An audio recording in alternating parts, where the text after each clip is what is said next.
Ben ritrovati con Sveglia Trieste, buongiorno a tutti. Oggi è lunedì 19 giugno, andiamo a leggere la pagina meteo, poi il quotidiano Il Corriere della Sera nella sua prima pagina e poi il Piccolo. Oggi avremo in compagnia Laura Di Pace del Partito Democratico in seconda circoscrizione dalle 8 alle 9. Dalle 9 alle 10 consigliere comunale Roberto Cason appartenente al gruppo misto, uno dei fuoriusciti della lista di piazza che ora si trova all'interno del gruppo misto. Pagina meteo, come detto, un promontorio anticiclonico di matrice africana si afferma sul Mediterraneo favorendo l'afflusso di deboli correnti occidentali in quota che oggi saranno temporaneamente più instabili sulle Alpi, su pianura e costa cielo da sereno a poco nuvoloso, sulla zona montana cielo variabile con maggiore nuvolosità nel pomeriggio, con probabili locali rovesci o temporali specie su Alpi e prealpi carniche. In pianura farà più caldo, venti a regime di brezza, temperature minime 18-21 gradi, massime 25-27 gradi centigradi. Per domani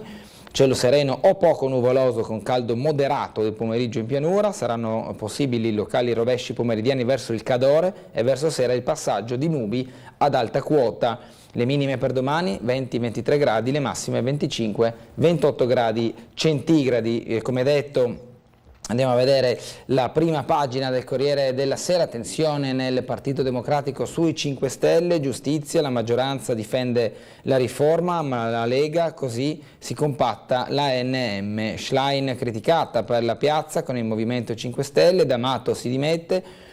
Un caso le frasi di Bignami sulla Romagna, qui il tema politico è in primo piano, Grillo, i ritorni e le sparate, il garante ora agita anche il movimento e poi voto a Monza, c'è Galliani, farò quel che chiede la famiglia, voto a Monza, Adriano Galliani si mette a disposizione della famiglia Berlusconi, nel caso intenda candidarlo, ma finora nessuno mi ha chiamato, racconta Galliani. Berlusconi e l'eredità difficile, scrive Ernesto Galli della Loggia. Poi nelle altre notizie invece Budanov, il giallo della scomparsa e il finto articolo usato dai russi, il capo degli 007 ucraini, giallo per la scomparsa del capo dei servizi ucraini Budanov. Secondo Mosca l'uomo dei servizi sarebbe in coma, ma Kiev smentisce, per 4 volte era stata diffusa la notizia della sua morte.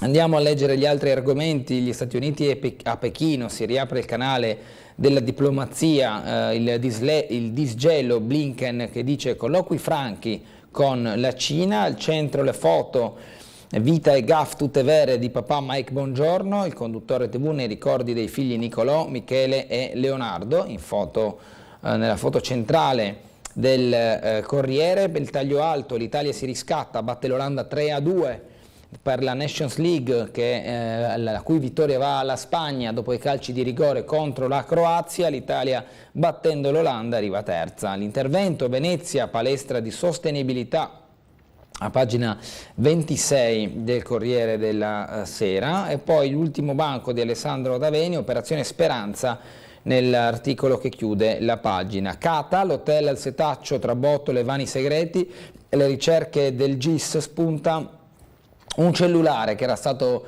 abbandonato nei pressi dei bidoni della raccolta dei rifiuti, e forze dell'ordine hanno fatto un blitz all'interno di questo ex hotel nella zona del Fiorentino, dove ormai da diverso tempo dimorano, e vi è anche una situazione di tensione all'interno di questo ex hotel fra quelli che hanno preso possesso delle camere, una cinquantina di persone.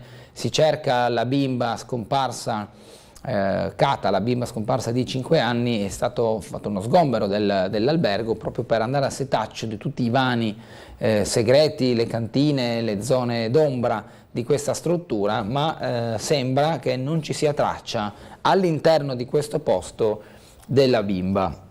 Questa è la prima pagina del Corriere della Sera. Come abbiamo visto, la parte politica apre l'edizione, asse in piazza con il 5 Stelle, proteste e dimissioni nel Partito Democratico, oggi la direzione, D'Amato lascia l'Assemblea, nuovo fronte interno sulla maternità surrogata.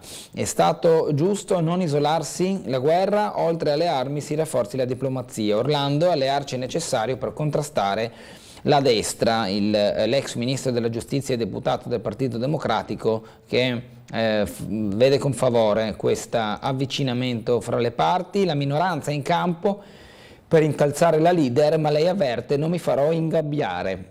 Il dibattito tra i Dem dopo 2 rinvii, parlerà anche Bonaccini.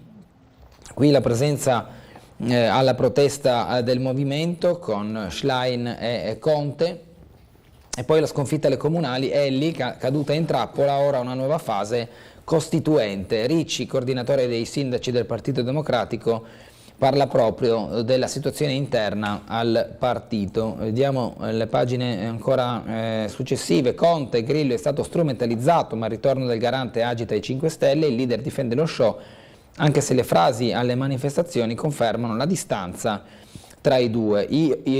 Oltre Hitler alla mammografia, quando Beppe esagera dal palco. Le parole del fondatore diventate un caso politico e non solo. Andiamo al piccolo di oggi, vediamo i titoli della prima pagina: la fuga dei medici, con le pagine interne, le prime, che si occupano di sanità e del personale, 300 milioni per i progetti senza confini, per i fondi Interreg, dai droni sottomarini alla prevenzione degli incendi, le collaborazioni avviate da Italia, Slovenia e Croazia.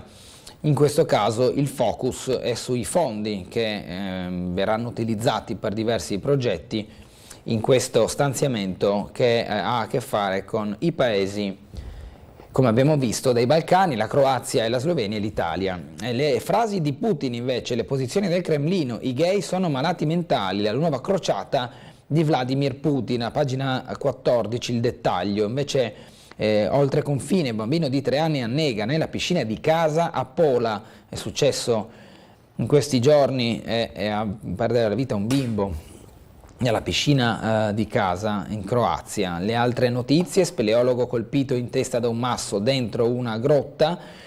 Addio a Franco Balbi, una vita dedicata all'arte della fotografia, pagina 25 il ricordo. Il mito di Elvis Presley rivive nella casa museo del fan Orlando, e poi via il verde incolto nel cuore di Crosada, in arrivo un nuovo hotel.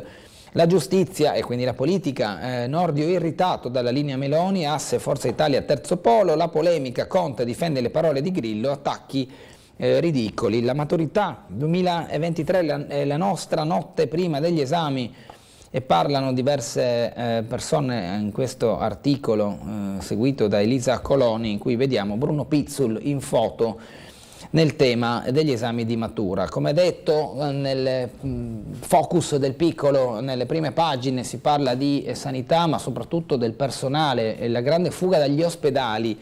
Almeno 10.000 camici bianchi pronti a lasciare o a ridurre le ore di lavoro, i sindacati minacciano lo sciopero, siamo allo stremo e il contratto è scaduto. I numeri che riporta il quotidiano: 5.000 sono i medici ospedalieri che negli ultimi 6 mesi si sono informati sulle dimissioni. Le ore di lavoro extra che in media i medici accumulano e non vengono remunerate sono circa 300 ed è al 78,83%. I posti non assegnati nelle specializzazioni in virologia sono al 61% in medicina d'urgenza. Cosa scrive Paolo Russo in questo articolo? Nel 2020, anno primo della pandemia, erano un fenomeno irrilevante, poi nel 2021 se ne sono contati 2.000, saliti a 2.870 l'anno, poi nell'anno successivo. Ma ora si rischia l'emorragia, una fuga dall'Egitto di dimensioni bibliche, perché stanchi di turni massacranti, demoralizzati dall'assenza di prospettive di carriera, visto che con il taglio di 30.000 posti letto in 10 anni sono sfumati anche migliaia di posti da primario, arrabbiati per le buste paga più basse d'Europa, sono 5.000 i medici ospedalieri che negli ultimi 6 mesi hanno chiesto al loro sindacato più rappresentativo, la NAO, informazioni per fare armi e bagagli, dicendo addio alla sanità pubblica. Sono 3.000 i posti in più a medicina, ma così si rischia un imbuto normativo.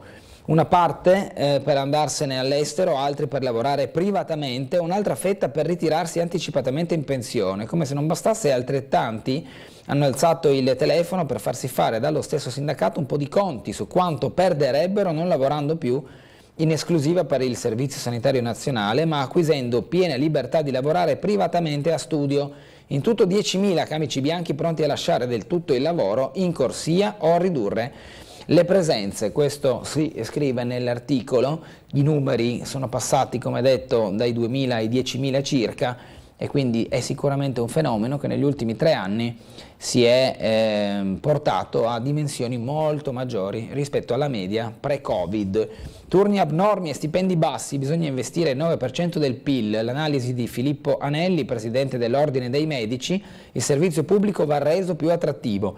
I medici ci sono, ne abbiamo 4 ogni 1.000 abitanti e in Europa la media è di 3,8, ma vanno altrove. Le risorse del piano vanno a strutture e infrastrutture tecnologiche, ma non ai dottori. In questa intervista viene ribadito anche il caso dei fondi del PNRR. La sanità pubblica rischia il caos, così finiamo nelle mani dei privati, dice Nino Cartabellotta nell'intervista al presidente della Fondazione Gimbe, che dice: vanno cercate le risorse per il personale e trovato un compromesso con i medici di base. Servono nuove regole per le regioni. Qui il bilancio dei progetti PNRR, confronto infrastrutture di prossimità da realizzare e già disponibili. Il dato del Friuli Venezia Giulia dice che ci sono target regionale 23 strutture, case della salute attive nel 2020 0, quindi la differenza è proprio di 23 mancanti totali in regione. 16 regioni si sono affidate a Invitalia, 5 fanno da sole e sono in difficoltà. Per quanto riguarda gli operatori, vanno motivati, perché se restano scoraggiati si danneggia tutto il sistema. Gli obiettivi: va programmato un aumento della spesa sanitaria di 12 miliardi annui. Si parlerà del Fondo Nazionale domani, i sindacati da Schillaci e la CGIL prepara la piazza di sabato, sempre per quanto riguarda il lavoro pubblico. Conte: e siamo alla politica, Grillo strumentalizzato, ridicolo il coro di indignazione. Il leader dei 5 Stelle reagisce agli attacchi di Lega e centristi. L'ex assessore D'Amato molla il Partito Democratico, passamontagna anche no. La foto postata da Beppe Grillo di un uomo con un passamontagna e un cartello con la scritta Brigata di cittadinanza, questa è la provocazione. Grillo era scomparso dai radar, di nulla gli importa, ma deve guadagnarsi il vitalizio, dice Guido Crosetto, ministro della difesa parlamentare di Fratelli d'Italia. Un errore politico prendere parte alla manifestazione dei 5 Stelle, non è la mia linea, ha detto il consigliere regionale del Partito Democratico, ex candidato governatore Alessio D'Amato. Schlein oggi affronta la direzione, boccia e basta polemiche sterili, il blitz del comico, le critiche interne e le uscite del Partito Democratico. La segretaria dice: pronti a mobilitarci sui territori, abbiamo tante iniziative pronte in giro per le città, e la destra sentitamente ringrazia, scrive Alessandro De Angelis, andando a guardare ciò che intanto Partito Democratico e Movimento 5 Stelle stanno operando, o quanto hanno già fatto e fatto parlare di sé, e intanto il centrodestra ringrazia perché vede spaccature sul fronti opposti. La giustizia, la collera di Nordio e Forza Italia fa asse con il terzo polo, più aggressivi in Parlamento, il ministro scottato dalle voci non smentite di Meloni. Gli azzurri: difendiamo la nostra identità. L'Associazione Nazionale Magistrati smorza i toni, ma si incrina il rapporto di governo. I moderati pronti a sfruttare il caso, i precedenti, processo breve. Nel 2009 la maggioranza parlamentare di centrodestra ha presentato un DDL sul processo breve, accantonato nel 2010 dopo dure polemiche. Nel 2022 ci fu lo sciopero dei magistrati contro la riforma del CSM e dell'ordinamento giudiziario promossa dal ministro Cartabia. Quindi ci sono già dei precedenti dove le parti non sono andate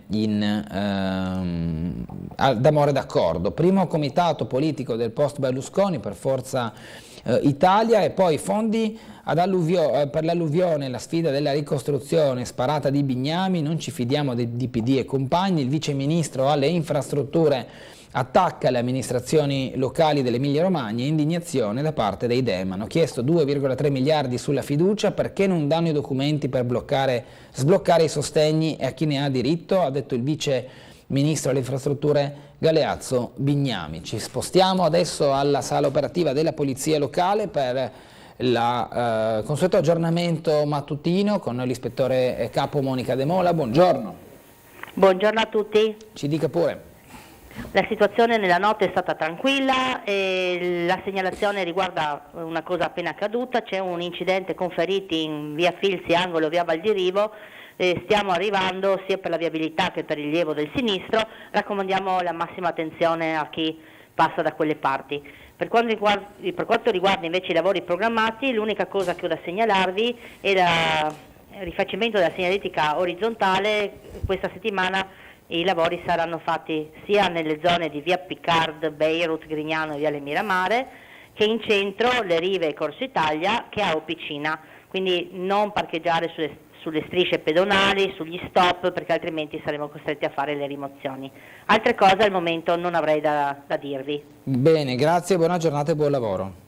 Grazie altrettanto, buongiorno. Andiamo avanti col piccolo, la solitudine della Romagna, 33 giorni dell'alluvione, Faenza è ancora nel fango, dai campi di frutta alle periferie della città, le vie vicine al centro, i residenti protestano, abbandonati dal governo, dicono, rispetto ai danni e alla operatività post alluvione. Passeranno almeno 3 anni prima di rivedere la frutta qui, dice Marco Pederzoli di 44 anni.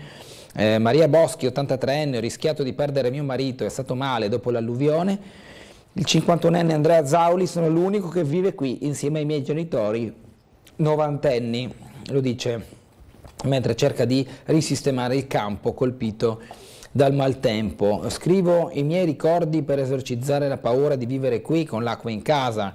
Le parole di una persona che ha visto perdere proprio tutta la propria abitazione. Dal 2 maggio lavoro nei parchi per farci tornare a giocare ai bambini, dice invece un ragazzo che cerca di darsi da fare. L'acqua è forte, Modigliana di più, è uno degli striscioni di incoraggiamento che la stessa cittadinanza ha posto per non mollare e far vedere che ce la mettono tutta per risollevarsi.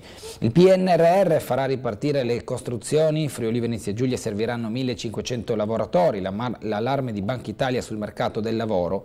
Dopo la ripresa di edilizia e turismo post pandemia cresce la richiesta di manodopera straniera. Ci sono diversi capitoli, l'industria che tiene, secondo le previsioni, nel 2022 l'industria regionale ha risentito sia dell'indebolimento degli scambi con l'estero nella seconda parte dell'anno, sia dei forti rincari dell'energia. Tuttavia, nonostante questo scenario, l'economia è andata meglio del previsto, il rimbalzo post-pandemia, soprattutto nel settore del turismo, delle costruzioni e dell'industria, in senso stretto c'è stato e rilancia una forte necessità di manodopera specializzata, ma ci sono anche le agevolazioni. Il settore delle costruzioni in Friuli Venezia Giulia, secondo Banca Italia, ha ancora beneficiato delle agevolazioni fiscali connesse con gli interventi di ristrutturazione, cui si è associato l'aumento degli investimenti pubblici.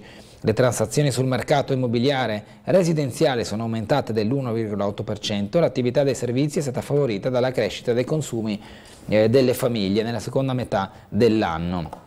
Nel 2021 è sensibilmente aumentato il numero degli imprenditori nati all'estero, che a fine 2021 erano quasi 17.000, 16.942 per l'esattezza, circa 500 in più rispetto al 2020, in crescita del 2,9% rispetto proprio al 2020. Il dato della Fondazione Moressa consolida la posizione del Friuli Venezia Giulia tra le regioni con il più elevato tasso di imprenditori stranieri. Sono nati all'estero il 12,2% degli imprenditori in regione contro una media nazionale del 10%. Al settore il piano ha assegnato circa 1 miliardo quanto riguarda il PNRR, il 2,3% del totale nazionale e 400 milioni invece per il porto. E qui c'è anche un richiamo al boom del turismo e dei servizi, ma la necessità rimane sempre la stessa, più persone nei ruoli in espansione, il turismo e l'edilizia, che siano specializzate per poi poter tenere in piedi il settore stesso. Blu, sì, il drone sottomarino sguinzagliato in Adriatico per migliorare l'economia blu. Parliamo di altro, ma è interessante come ci siano delle novità in termini tecnologici. Simone Libralato, ricercatore di OGS, partecipa alle varie attività, dice è essenziale la condivisione delle informazioni fra i diversi paesi. Quanto ai progetti che coinvolgono il Mar Adriatico, è stato appena approvato il piano Italia-Slovenia 3K. Si dedicherà allo studio in particolare ambienti marini adriatici, a partire dalle trezze, affioramenti rocciosi sommersi e dai fondali del Golfo. A spiegare l'utilità dei progetti transfrontalieri è proprio Simone Libralato, ricercatore di OGS, che dice: non si ottengono risultati se si vuole risolvere lo stesso problema prendendo strade differenti di qua e di là del confine. Quindi la collaborazione come motore anche per l'innovazione. Con Innovamare si mira allo sviluppo di tecnologie. A Sebenico ha aperto un Innovation Hub per la robotica subacquea. Dalla mobilità green ai prodotti tipici, progetti senza confini per quasi 300 milioni di euro per il periodo 21-27, gli Interreg Italia-Slovenia coinvolgono già 169 partner, 95 piani finanziati in precedenza con la Croazia. Panchine panoramiche, nuove tecniche di viticoltura e spazio all'enogastronomia, percorsi appena partiti per il Gal Carso, dureranno 2 o 3 anni. Pizziga dice al via bandi per attrezzature in ambito agricolo. Negli ultimi anni recuperati oltre 16 ettari di superfici agricole grazie ad aiuti economici e supporti degli iter burocratici. Poi l'operatività, consultazione col territorio, che è il primo passo proprio per conoscere le esigenze. Tra le nuove iniziative già attivate quella denominata Poseidone, che punta allo sviluppo del turismo slow. Un fondo sarà dedicato a Go 2025, altri capitoli pensati per mettere a sistema quanto già realizzato nel settennio passato, appena passato. Il mondo della scuola, il diploma da saltante per iscriversi a medicina, dice Gianfranco Sinagra. Poi lavoro e ozio, il mio tema, suscitò un dibattito vivace, dice invece Tulia Catalan per quanto riguarda gli esami di matura. Nautico sezione capitani, era una grande classe, ricorda Don Alessandro Amodeo. Sentivo di dover ripagare il sacrificio di mia madre, invece ha confidato Etta Carignani. Le sere al parco di Piuma con gli amici e la chitarra, la voce di Matteo Oleotto. Poi Bruno Pizzul, quella domanda su cui rischiai di andare in crisi. Sono passati 67 anni, eppure un gigante del giornalismo sportivo come Bruno Pizzul si ricorda perfettamente la domanda che alla maturità e al liceo classico Dante Alighieri di Gorizia nel 1956 rischiò di mandarlo in crisi. Mi chiesero di argomentare sull'evoluzione della critica letteraria dell'Ottocento ai giorni nostri. Diciamo che alla fine me la sono cavata. Il telecronista cormonese racconta di non aver vissuto quella prova con particolare preoccupazione e dopo anni tra i banchi decisamente più movimentati. Home Maxwell è il gettone per poter telefonare a casa, invece nei ricordi di Sergio Razzetto, già presidente della Confindustria regionale. La preoccupazione c'era, ma ero felice e innamorata, invece dice Antonia Klugman, riguardo la maturità, dubbi e sogni. I nostri esami 10 volti noti ricordano il loro rito di passaggio. Chiudono Mauro Giacca, la commissione esterna seminò il terrore generale quando proprio fu introdotta una commissione esterna che dunque diventava anche modo di confrontarsi con qualcuno che non ti conosceva e non poteva assecondare eventuali tuoi punti di forza e debolezza. E poi le prove e la visita di leva fu un doppio scoglio nelle memorie di Francesco Grambassi, presidente del Teatro Stabile del Friuli Venezia Giulia, e queste sono le testimonianze e i ricordi per quanto concerne gli esami di matura di persone che nel loro poi hanno continuato con attività scientifiche come Mauro Giacca, teatrali e benefiche come abbiamo visto Francesco Grambassi, del giornalismo, dell'imprenditoria e tanto altro ancora.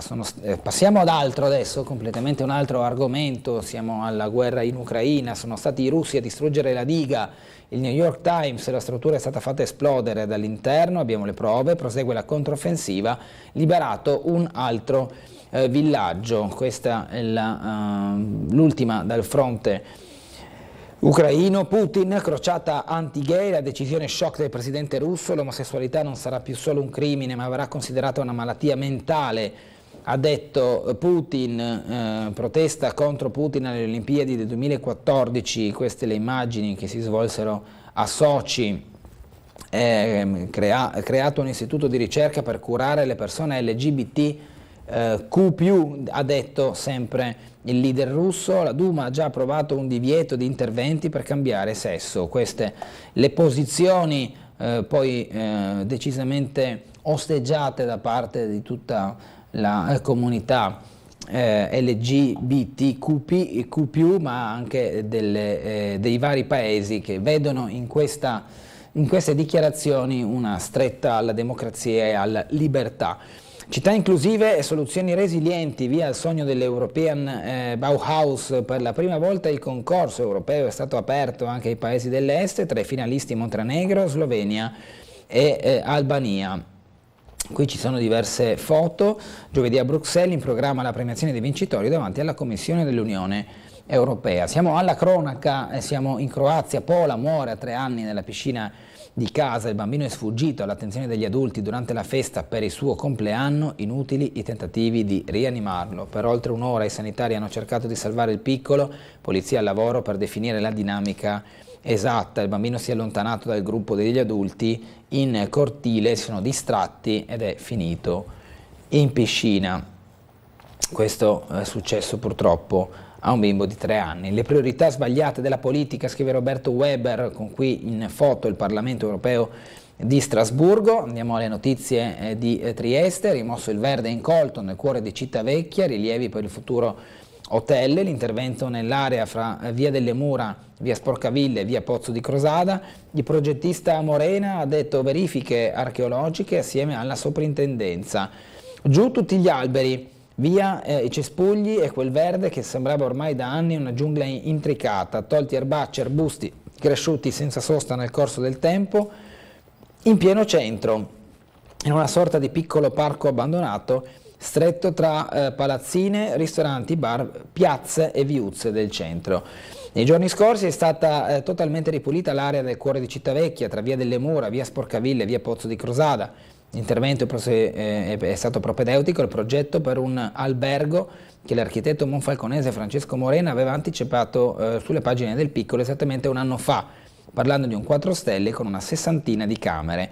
Dello stesso professionista a confermare che il disboscamento avvenuto di recente è legato ai futuri lavori che interessano il sito in un'operazione necessaria, spiega, per individuare i resti archeologici delle vecchie fondamenta dei magazzini che un tempo si trovavano qui. Siti portuali d'epoca romana che, precisa Morena, saranno esaminati naturalmente con il controllo della parte della soprintendenza, prima di procedere nei passi successivi che riguardano l'opera. Uno step dovuto è previsto considerando che tutta l'area di Cittavecchia e dintorni ad ogni scavo ha visto emergere testimonianze del passato della città.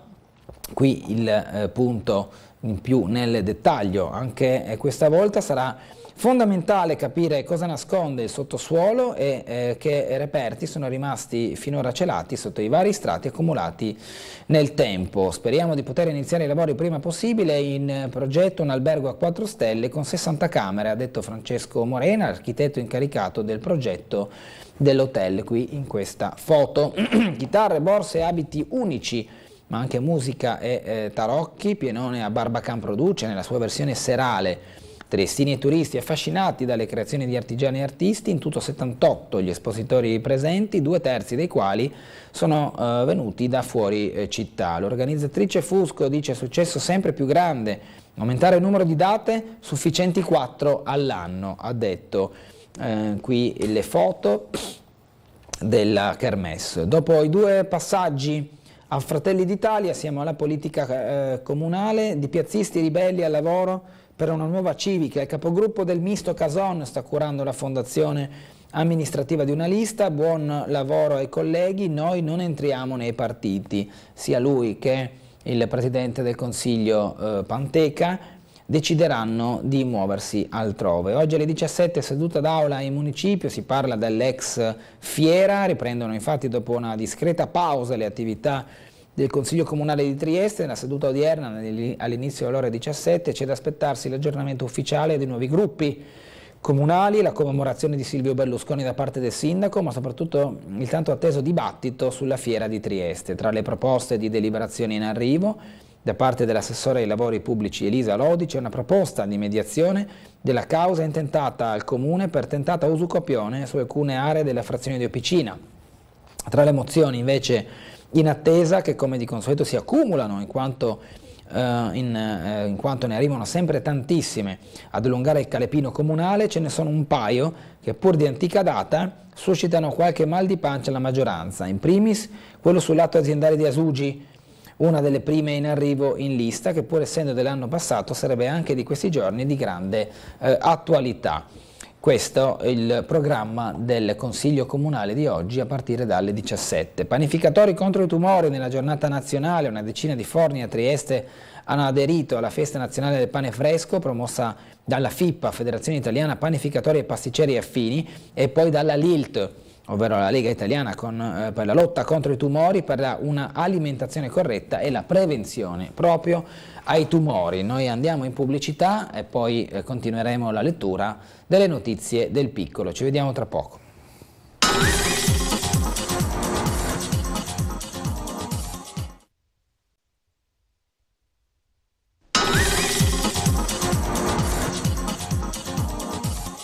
Ricominciamo la lettura del quotidiano Il Piccolo andando a vedere gli articoli di cronaca interni alla sezione di Trieste. Colpito in testa da un masso mentre è in grotta, un 38enne triestino soccorritore speleologo è rimasto ferito durante un'esercitazione. Il sasso gli ha rotto il caschetto nell'abisso dell'8° nano a Clout. Alla fine se l'è cavata con una fortissima botta in testa, oltre allo shock, ma è merito dei colleghi e delle squadre del soccorso alpino se il 38enne triestino, pure lui soccorritore speleologo, ferito ieri in una grotta di Clout in provincia di Pordenone, è stato tratto in salvo e portato in ospedale con l'elicottero. Il giovane è stato colpito da un grande sasso mentre era impegnato in un'esercitazione all'interno dell'abisso dell'8° nano. La pietra ha centrato il casco che indossava, rompendolo. Nonostante il trauma, il 38enne triestino è rimasto sempre vigile, poi grazie ai soccorsi se l'è cavata con le cure del caso. Aggredito col taglierino durante una rissa in piazza Garibaldi, ennesima rissa in centro nel rione di Barriera, stavolta è successo in piazza Garibaldi tra due persone di origini straniere, di cui una rumena. Sul posto sono intervenute le volanti della questura di Trieste. Il motivo che ha scatenato l'aggressione non è ancora stato chiarito e quindi serviranno altri accertamenti da parte degli agenti di polizia di Stato. Giallo di Trieste, quel furgone bianco per gli incontri segreti tra Liliana e Sterpin. L'84enne ha rivelato che insieme alla soffitta e alla cantina utilizzava anche un vecchio Volkswagen per vedersi con la donna. Qui Giampaolo Sarti va a fondo riguardo questi incontri fra i due. Cambiamo argomento. I 240 anni di storia della comunità elvetica celebrati nella restaurata Basilica di San Silvestro. Nel gennaio del 1782 una trentina di famiglie svizzere protestanti sottoscrisse un testo con il monito Spes mea est unica Christus. Qui nella foto la Basilica di San Silvestro, che per anni è considerata il luogo di culto più antico della città. Nel 1781 Giuseppe II emanò un editto di tolleranza con cui concedeva libertà di culto ai sudditi protestanti e greco-ortodossi. Nel gennaio dell'anno dopo, del 1782, una trentina di umili ma volenterose famiglie svizzere protestanti sottoscrisse un documento dal monito intimamente teologico: Spes mea est unica Christus, la mia unica speranza è in Cristo. In un fervente contesto culturale, economico e commerciale nasceva così la comunità evangelica di confessione elvetica triestina, da 240 anni nell'anima della città. I primi immigranti svizzeri in realtà arrivarono a Trieste già attorno al 1751. Nei libri si incontrano i nomi di Ignazio Bianchi e Gasparo Griot del Cantone dei Grigioni. Arrivati in città dalla concessione di Portofranco, in piazza Piccola i due aprirono la più antica bottega cittadina del caffè. Nel giro di pochi anni il loro successo commerciale attirò sul mare un numero via via crescente di connazionali, pasticceri, caffettieri, bottegai e artigiani che contribuirono alla crescita economica e culturale della città, edificando storici palazzi e aprendo botteghe ancora oggi esistenti, poi quindi anche la necessità di avere un luogo di culto. La solidarietà Girandole di Bora Mata, la consegna del ricavato alle 18 oggi al Museo della Bora si terrà la consegna ufficiale del ricavato della vendita delle girandole di Boramata. Quest'anno si è raggiunto l'importo record di 1.105 euro di donazioni che verranno destinate dagli organizzatori Prandicom, Museo del Bora, all'Associazione Trieste. Entra in gioco APS. Dietro la casa di Orlando un piccolo museo rock and roll dedicato al suo idolo Elvis, qui la foto dello stesso Orlando Rutigliano, che colleziona gadget di ogni tipo, fotografie e dischi di Elvis Presley, ha pure incisioni non ufficiali poi scartate. È una passione che è nata a 14 anni. In questa intervista si racconta con questa sua voglia di raccogliere ogni cimelio che ricordi Elvis Presley. Muggia piange Balbi, una vita per la fotografia, aveva aperto il suo studio nel centro della cittadina, ampliandolo poi via via. Tante le mostre, il ricordo della moglie Marina, il decesso all'età di 67 anni. Qui Fabio Balbi in foto, morto sabato scorso all'età di 67 anni. Le sue foto erano conosciute in tutto il mondo perché frutto sia dell'attività professionale svolta soprattutto a Muggia, sua città natale, ma anche dei suoi viaggi in Africa e in tanti paesi da cui erano nate mostre visitate e ammirate da migliaia di persone.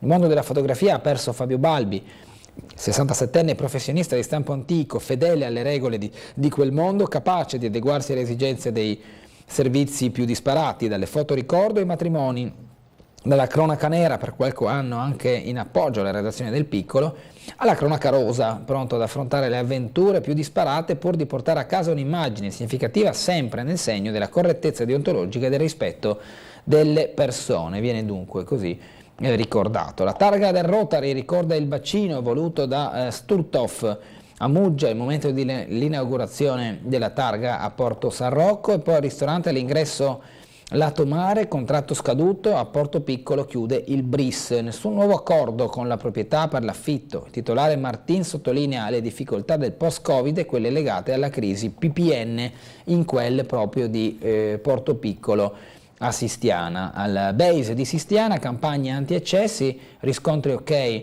all'esordio.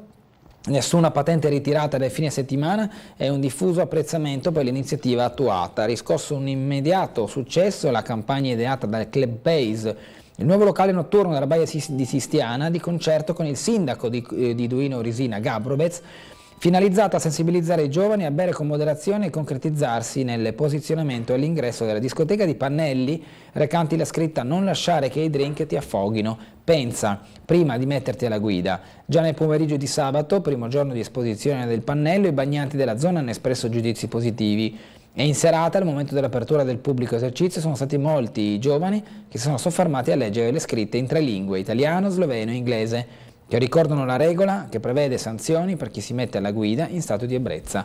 Anche dalla stazione dei carabinieri di Eurisine è stato dato un giudizio positivo della proposta, perché sensibilizzare è sempre utile, è stato detto anche dalle forze dell'ordine. A Sant'Andrea partita e festa in memoria di Starz e Chedo. Il campo sportivo Max Starz si è svolta sabato la partita organizzata dal gruppo del Sant'Andrea, il gruppo storico del Sant'Andrea, in memoria dei vecchi compagni e amici Max Starz e Paolo Chedo di Benedetto.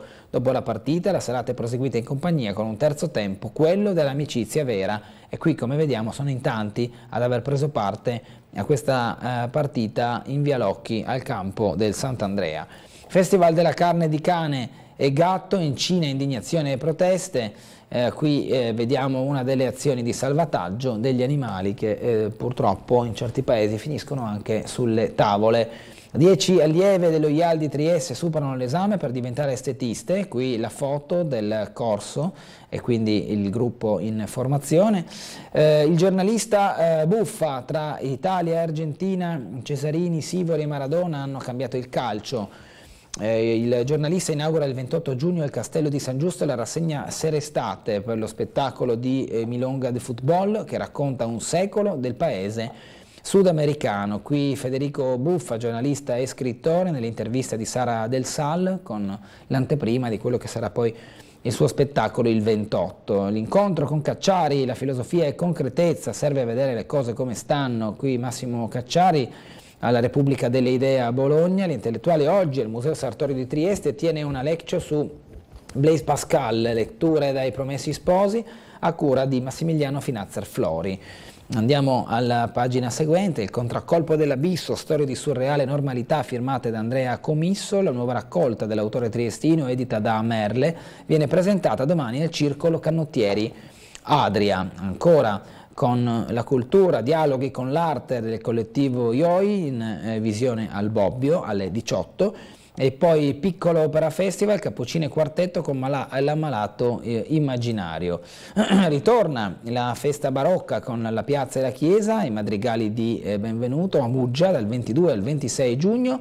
Alle 21 invece i Giardini di Abele di Sergio Zavoli al Giardino Pubblico. Ancora i giovani pianisti di Pierpaolo Levi con le musiche degenerate domani alle 21 per il Festival Erev Laila. Andiamo poi alla pagina sportiva, l'iscrizione delle unioni, il perfezionamento in termini rispettati, mercato, ci sono 3 uscite. L'iscrizione dunque è in perfezionamento, tutti i termini sono stati rispettati, per quanto riguarda il mercato sono 3 a salutare la Triestina. Domani la scadenza per presentare documenti e pagamenti, non dovrebbero esserci problemi, ma il futuro è ancora da definire. Scaduti i prestiti rientrano alle rispettive società Celeghin, Matosevic e l'autore del gol salvezza Tavernelli. Dunque questi gli uomini che Camillo Tavernelli, l'eroe di Seregno con l'incredibile gol salvezza, torna al Cittadella, poi il portiere è Cristian Matosevic che riapproda al Cosenza, il terzo è Enrico Celeghin, uomo fondamentale del centrocampo alabardato nel girone di ritorno, per il quale comunque il Como avrebbe avuto un'opzione di controriscatto.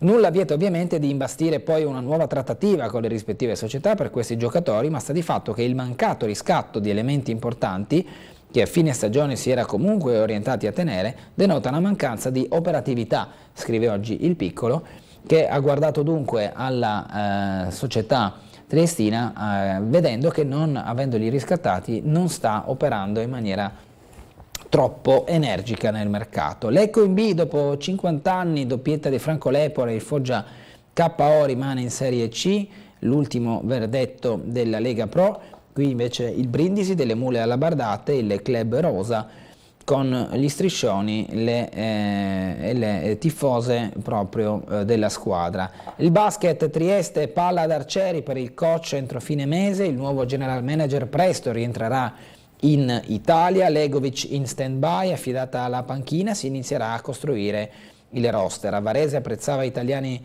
futuribili con esperienza statunitense, riprende quota forse Lever? Questo è un quesito che si pone Roberto De Grassi nell'articolo del Piccolo, con quella che sarà la decisione poi del futuro allenatore e la costruzione della squadra.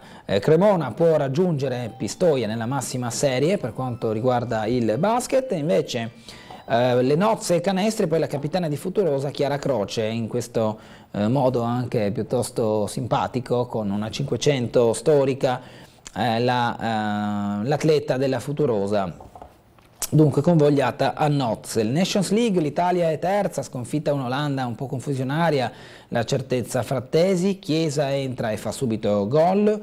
Qui la foto del gol di Chiesa che riporta l'Italia sul 3-1 contro l'Olanda nella finale per il terzo e quarto posto della Nations League. Poi il risultato finale è stato di 3-2, gol di Di Marco, di Frattesi e di Chiesa per l'Italia, invece Bergwijn e Wijnaldum per quanto riguarda l'Olanda. L'Italia che aveva perso contro la Spagna e quindi si è dovuta accontentare della finalina del terzo e quarto posto. Il Jolly di Gerizzole e la famiglia Vitta, 75 atleti dentro una storia lunga 50 anni nel pattinaggio a rotelle. Il club nato nel 73 è un punto di riferimento per il Rione con una tradizione di campioni di stampo mondiale. Tradizione nell'innovazione o in un clima all'insegna di familiarità ed entusiasmo, con un occhio sempre rivolto al rione in cui sorge. Non c'è modo migliore per riassumere in poche righe il pattinaggio artistico jolly di Giarizzole, scrive Francesco Severi oggi con tanto di foto a Corredo. Il pattinaggio artistico jolly infatti ha festeggiato quest'anno i suoi primi 50 anni di attività, trascinati dalle grinte della competenza dei maestri Mario Vitta ed Elvira Levi Vitta. Nella foto vediamo il gruppo spettacolo che ha partecipato alla cerimonia inaugurale della tappa della Coppa del Mondo di Opicina. Invece in queste foto ulteriori le più piccole, le più giovani atlete del Jolly.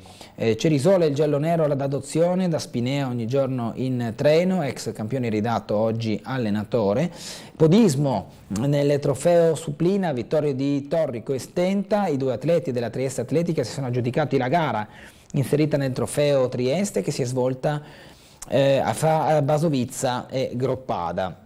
Ancora spunti di sport, New Black Panthers sfiorata la tripletta contro il Modena per il baseball, i New Black Panthers impegnati allo stadio Enrico Gaspardi, sti ronchi dei legionari nella pool scudetto della Serie A di baseball, non riesce la tripletta ai danni del Comcor Modena e deve accontentarsi di un comunque ottimo 2-1 nel turno casalingo, 2-0, 4-1 e 0-3 i risultati finali. Per il tennis, Coppa Gaia Patriciano, successi di Turci e Fantina, assegnati 8 titoli giovanili, qui in foto Matteo Turci ed Alessandro Bernardini.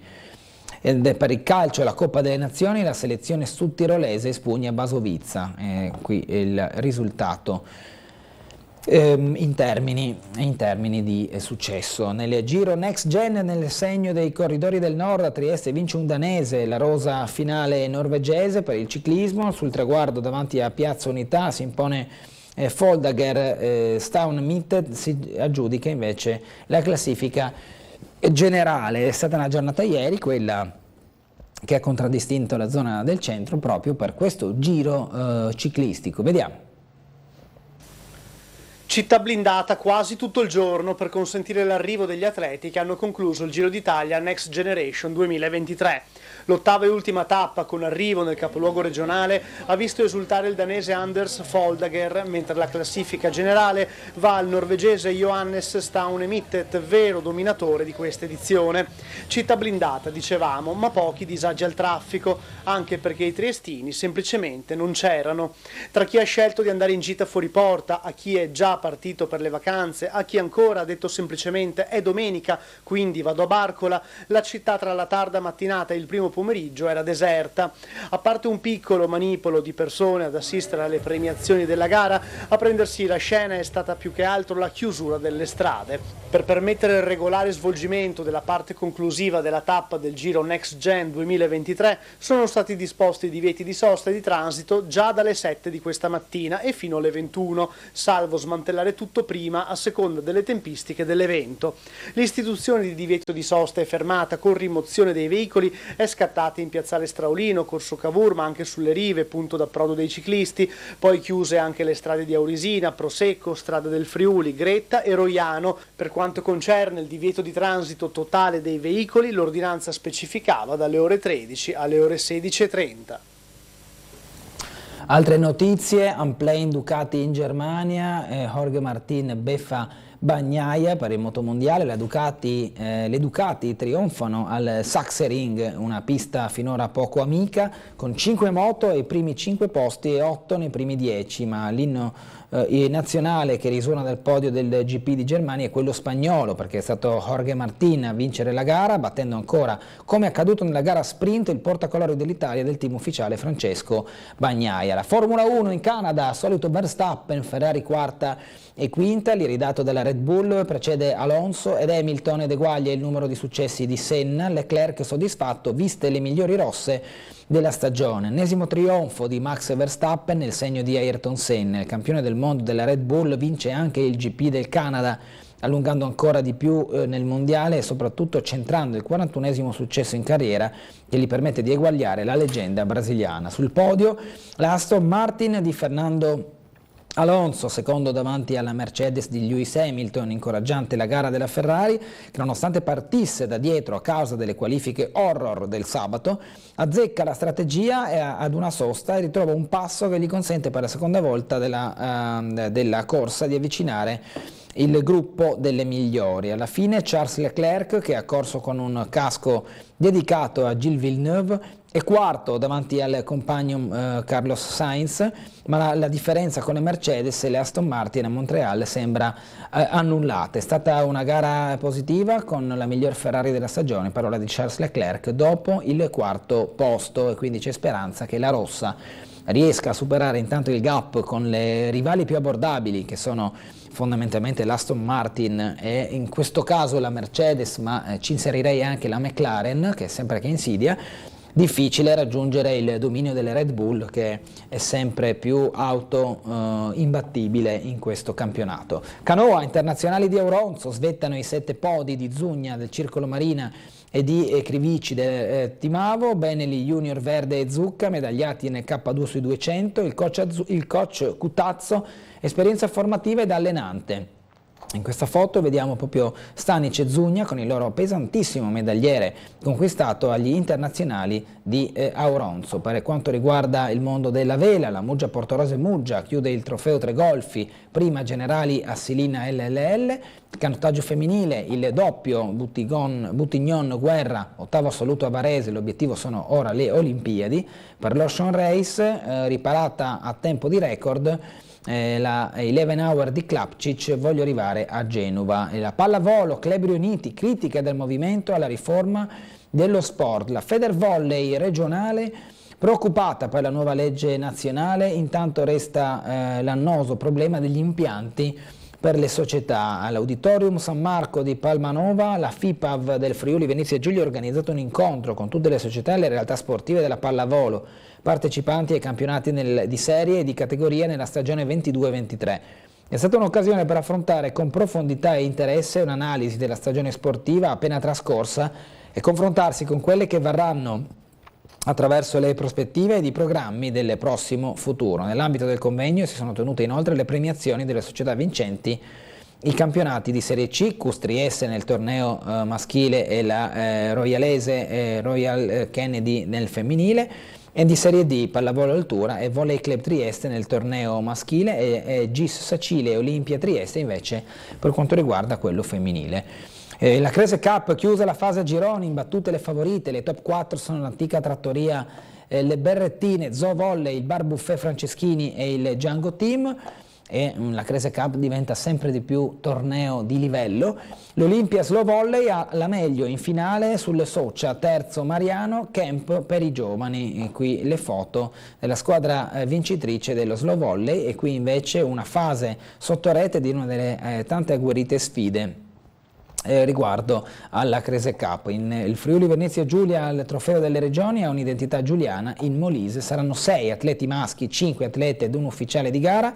Oltre ad allenatore nella maschile e rappresentante il comitato territoriale FIPAV di Trieste e Gorizia, al trofeo delle regioni Equilibrium Cup del 26 giugno al primo in programma del 26 giugno al 1 luglio in Molise. Queste le notizie del piccolo, abbiamo chiuso con quelle sportive. Uno sguardo al web con le testate online. Trieste Prima si concentra ancora sull'accoltellamento in pieno pomeriggio in piazza Garibaldi con una persona ferita, il giro Next Gen con la vittoria del danese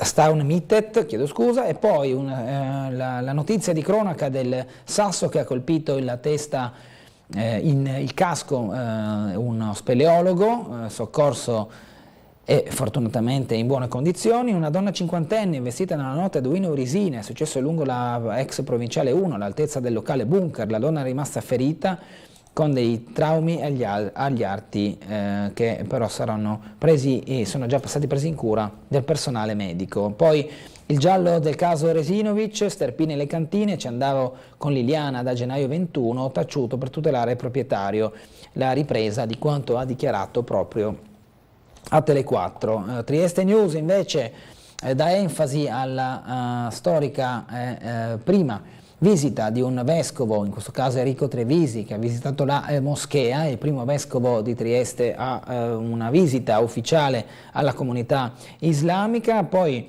la pagina meteo, cielo da sereno a poco nuvoloso, eventi a regime di brezza, il meteo di oggi. La politica con il caso Flex, la senatrice Roiz del PD, verificare il rispetto dei rapporti di lavoro.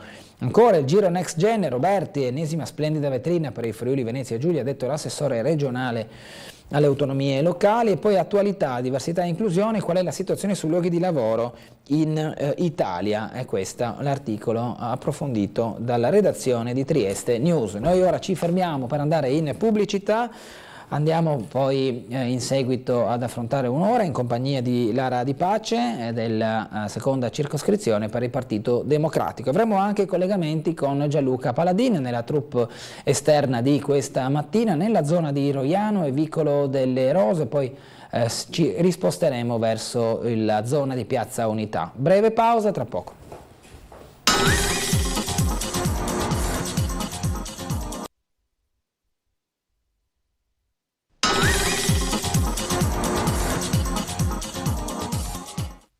Torniamo in diretta con Sveglia Trieste. Il buongiorno e benvenuto a Lara Di Pace, consigliera in seconda circoscrizione per il Partito Democratico. Ben trovata. Buongiorno a tutti, buongiorno. E proprio in seconda circoscrizione avete avuto come parlamentino un incontro con l'assessore Babuder, l'assessore all'ambiente, all'urbanistica, al verde pubblico, al quale avete fatto una serie di, di precisazioni rispetto a criticità, esigenze della seconda circoscrizione, che ricordiamo è quella che abbraccia Opicina, fondamentalmente, diciamo, no? Da Opicina fino a Basovizza. Ecco, cosa gli avete chiesto all'assessore? Allora, intanto abbiamo fatto un lavoro che ritengo piuttosto importante, nel senso che ci siamo messi d'accordo tra maggioranza e minoranza, insomma eravamo d'accordo tutti i consiglieri e abbiamo stilato una lista di quelli che secondo noi sono le urgenze rispetto al territorio e abbiamo cercato di dialogare con l'assessore Babuder, che abbiamo invitato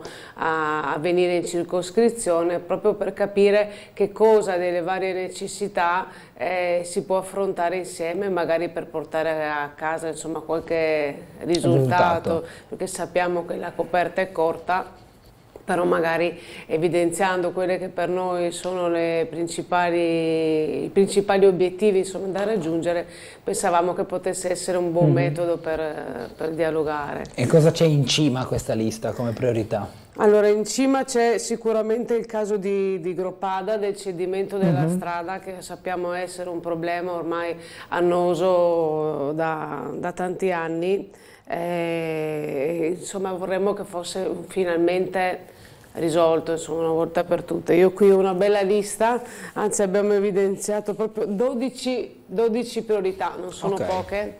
No, 12 insomma. È un buon numero, però insomma... C'è da dire che la circoscrizione è anche abbastanza ampia, magari non densamente popolata come può essere un quartiere cittadino come San Giacomo, come Roiano, però è molto ampia, quindi anche se ci sono pochi residenti, diciamo come densità, però la zona è molto larga e quindi si vanno a incontrare problemi di natura urbanistica, di natura rispetto agli alberature e tanti discorsi. Quindi diceva prima è Groppada. Sicuramente Groppada, perché è un problema che persiste da tanti anni. Poi c'è la rotatoria di strada per Vienna con via di Basovizza, che è un altro punto critico, e soprattutto poi quando ci sono le scuole aperte, lì c'è la scuola De Tommasini, che quindi c'è una concentrazione di popolazione e anche di traffico piuttosto importante. E vorremmo che fosse ipotizzato una soluzione con una rotatoria, insomma questo dovrà essere verificato. Un altro paese che ha delle sue criticità è Trebiciano.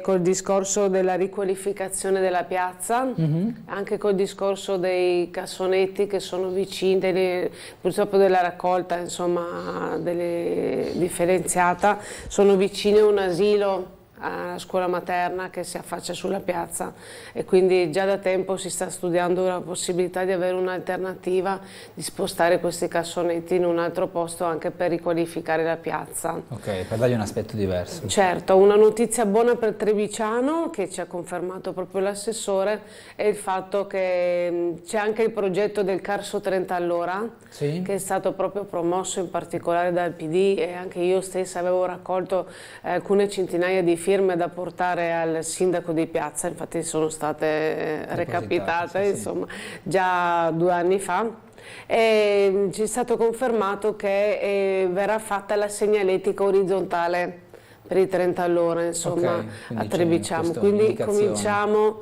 a lavorare in questo senso. Ricordo che il progetto prevede una serie di sistemi, insomma, di rallentamento, non esclusi diciamo i controllori di velocità, perché purtroppo bisogna arrivare a sanzionare perché la gente si attenga ai limiti di velocità, non basta avere la segnaletica. Sì. Però intanto cominciamo così, che mi sembra, insomma, Primo passo. almeno un punto di partenza. La certo. interrompo un attimo perché dalla seconda circoscrizione passiamo alla terza per un collegamento con Gianluca Paladin, che si trova nella zona di Roiano proprio a evidenziare alle sue spalle quello che è il cantiere ancora in piedi per la realizzazione dell'asilo, della nuova piazza del Rione, con quel rosso, ormai rosso mattone inconfondibile, che Gianluca piace ma non a tutti, oppure forse non piace ma non a tutti, non so da che parte prenderla, perché non so se piace di più oppure invece è sgradito alla maggioranza delle persone che comunque hanno espresso un commento, magari perché abitano in zona o si affacciano e vedono quella nuova struttura. Gianluca, buongiorno.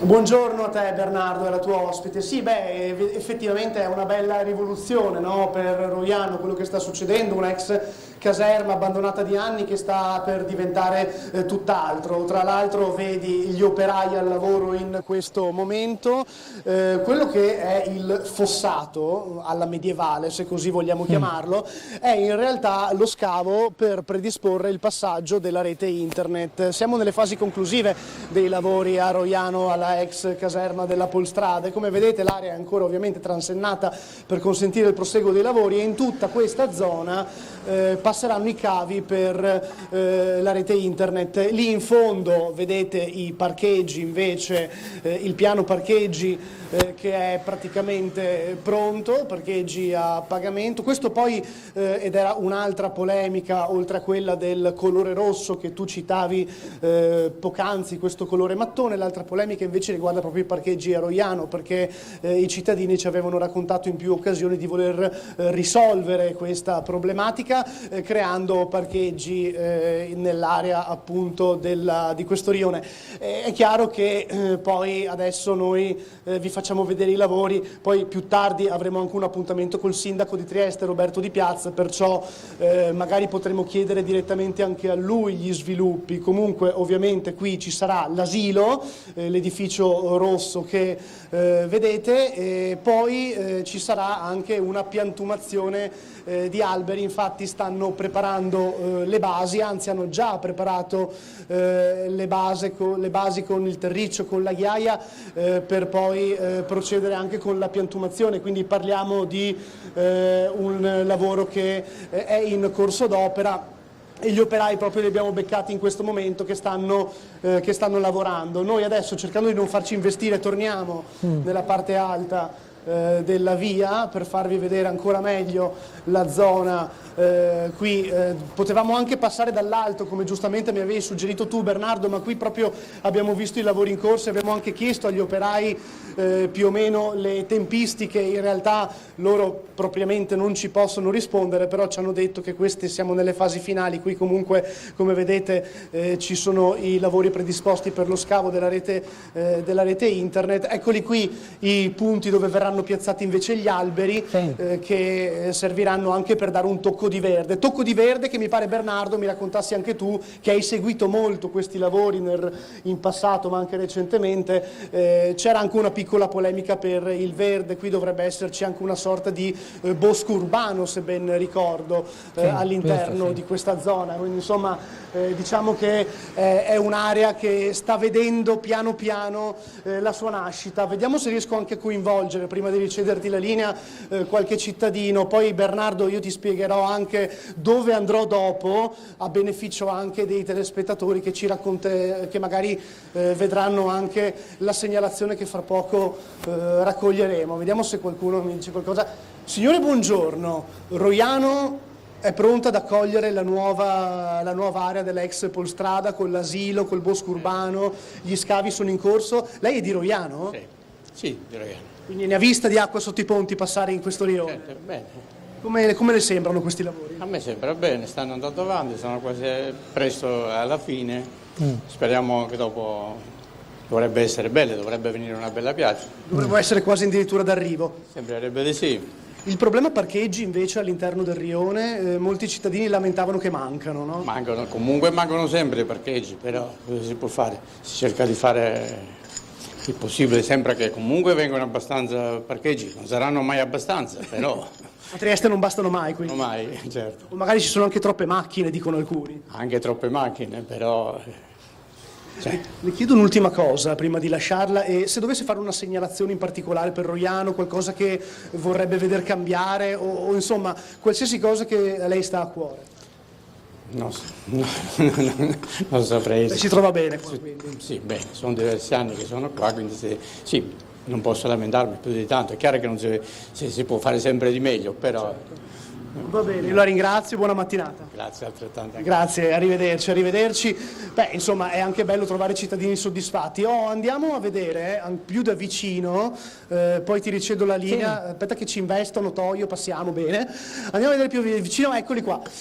Questi i lavori in corso dello scavo per la rete internet, gli operai che prima gentilmente ci hanno spiegato appunto a cosa lavoravano. Vedete, questo è un fossato che praticamente copre quasi tutto il perimetro della zona, ma non so se poi verrà fatto anche dall'altra parte, quella opposta a cui noi siamo adesso. Io credevo che fosse anche per i sottoservizi, in realtà mi hanno spiegato che è proprio per la rete internet, e quindi insomma i lavori proseguono, e poi magari faremo anche il punto col sindaco raccontandovi dopo le sue impressioni.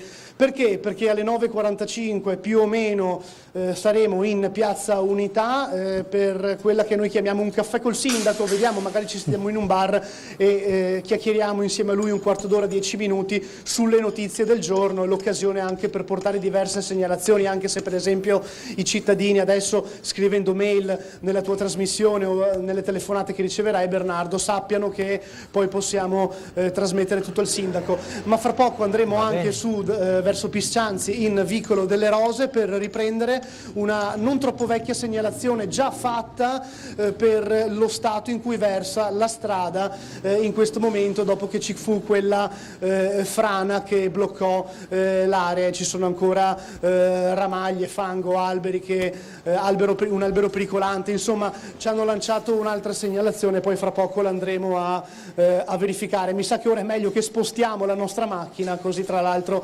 consentiamo il proseguo dei lavori agli operai. Bernardo, grazie. Io ti ricevo la linea, noi fra poco ci spostiamo in quel di Piscianzi. A te. Grazie Gianluca Paladin per un po' il sunto del stato di avanzamento dei lavori a Roiano. Lo vediamo dalle immagini, lavori in corso, in questo caso per posizionare la fibra ottica, dopo che buona parte dei sottoservizi anche per strutturare bene il nuovo asilo sono stati già posati. E quindi diciamo va a completarsi tutto quel pacchetto di lavori cosiddetti invisibili che una volta completata l'area di Roiano non si vedono ma si danno per scontati, come la rete idrica, l'elettricità e tutto il resto. Abbiamo una telefonata, poi Di Pace mi continuerà a dare un po' l'elenco dei punti prioritari della sua circoscrizione. Buongiorno. Sì, prego. Buongiorno, prego, ci dica. Pronto? Sì, ci dica pure. Vuoi intervenire su questa questione di Roiano che stiamo parlando? Sì, prego. Buongiorno. Buongiorno. Buongiorno. Io sono un roianese doppio, 84 anni, Sì. nato a Roiano, vissuto sempre a Roiano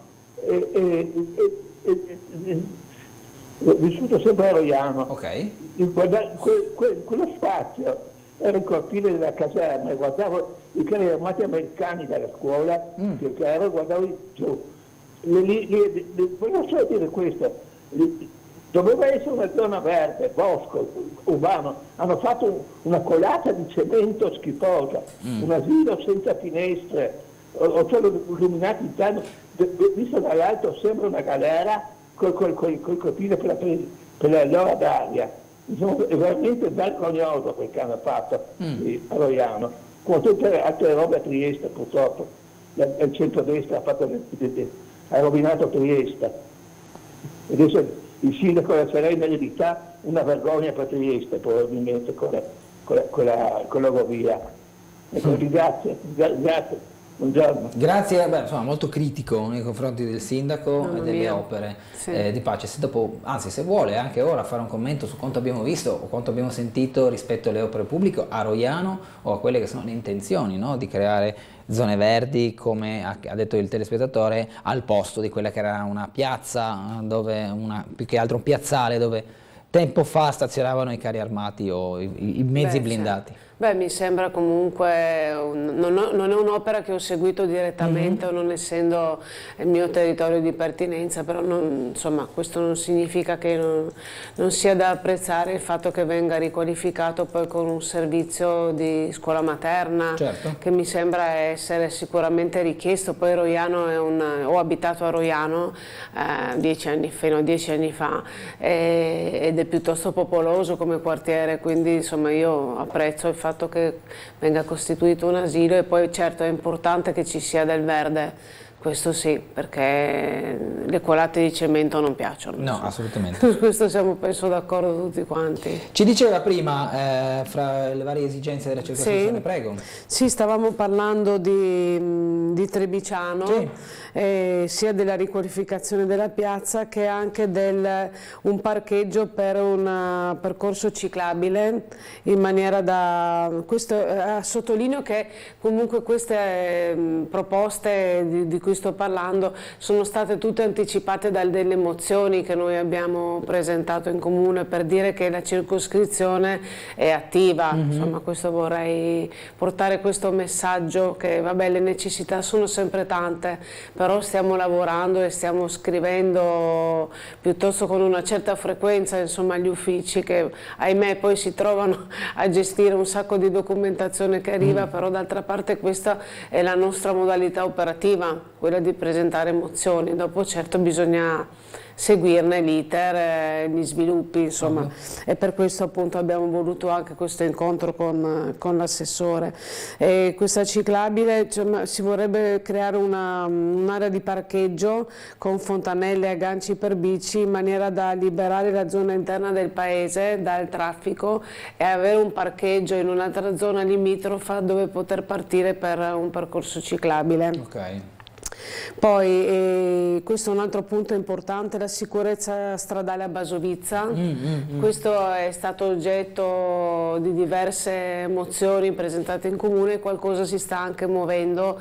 Ho letto un articolo recente proprio che riguardava appunto l'assessore Babuder, che ha preso effettivamente un impegno importante con la circoscrizione per cercare di sbloccare la situazione. Sapete che c'è anche tutto un movimento no tir per appunto il passaggio di mezzi pesanti nel paese, che si trova sempre a essere congestionato soprattutto nei weekend, in delle strade che non sono in grado di contenere, insomma, tutto il traffico. Quindi questo è un punto su cui si è insistito molto nell'incontro, per cercare di trovare una soluzione dopo anche lì anni di malcontento della popolazione. Sì, certo, ci sono anche problemi di case che sono state costruite sul ciglio della strada e che quindi rendono difficile la realizzazione di marciapiedi, eccetera, però è importante avere almeno alcuni attraversamenti pedonali e possibilmente una rotatoria che possa, come dire, far confluire il traffico in maniera diversa rispetto alla situazione attuale, che crea veramente grossi problemi alla cittadinanza. Abbiamo un'altra telefonata che sentiamo, buongiorno. Sì, buona giornata a voi, al conduttore e anche all'ospite. Prego. Buongiorno. Sugli interventi programmati per Trebiciano. Sì. Ha parlato della chiesa, del riassestamento della piazza di Trebiciano, dei bottini e della pista ciclabile. Sì. Però non ha parlato del problema fondamentale di Trebiciano, che non riguarda solo Trebiciano, ma riguarda tutto il Carso e anche tutta la popolazione. e cioè che a nord di Trebisciano, sempre in territorio di Trebisciano, continua a permanere una discarica di decine di migliaia di metri cubi di rifiuti più o meno compattati che sono stati lasciati lì dal comune quando c'era la famosa discarica di Trebisciano. Nessuno ha mai pensato di fare nulla per questa cosa. È una situazione ambientale devastante. Ricordo, per chi non lo sa, anzi ve lo dico, che alcune cavità esplorate sotto o in corrispondenza della discarica, in profondità i dati chimici sono veramente disastrosi.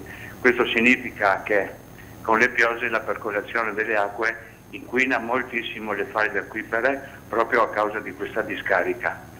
E nessuno fa nulla, nessuno parla, e mi sembra strano che l'ospite abbia trattato di problemi di Trebisciano che sono, secondo il mio punto di vista, assolutamente marginali e non abbia toccato questo argomento che è veramente devastante da un punto di vista ecologico.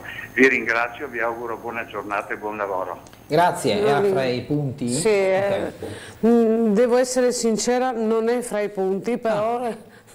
Adesso lo sarà. No, ero al corrente di questa situazione, questo sì, non è che non la conoscessi. Ringrazio il telespettatore per averci ricordata. Domani noi abbiamo un consiglio circoscrizionale, per cui sarà l'occasione per riportare questo argomento all'attenzione dei consiglieri. Beh sì, insomma, certamente quello della discarica è da un tenere, problema annoso, sì, è da tenere lo so. sotto controllo e cercare di risolvere oltretutto. Certo, Cos'altro aveva segnato? Abbiamo poi alcune sfaltature. Ecco, volevo dare una buona notizia. Che sta per partire l'asfaltatura della via di Prosecco, perché uno dei lavori su cui non avevamo, cioè sapevamo che era in agenda ma non avevamo novità, e l'assessore ci ha confermato che è di prossima esecuzione, sì, che questo sarebbe un grande risultato, perché una delle strade principali di Opicina versa veramente in condizioni disastrose, oserei dire, perché veramente il marciapiede è proprio in alcuni punti assolutamente dissestato, sfaldato completamente l'asfalto. Quindi marciapiede o strada? Marciapiede. Marciapiede, ok. Sì, sì, sì. Poi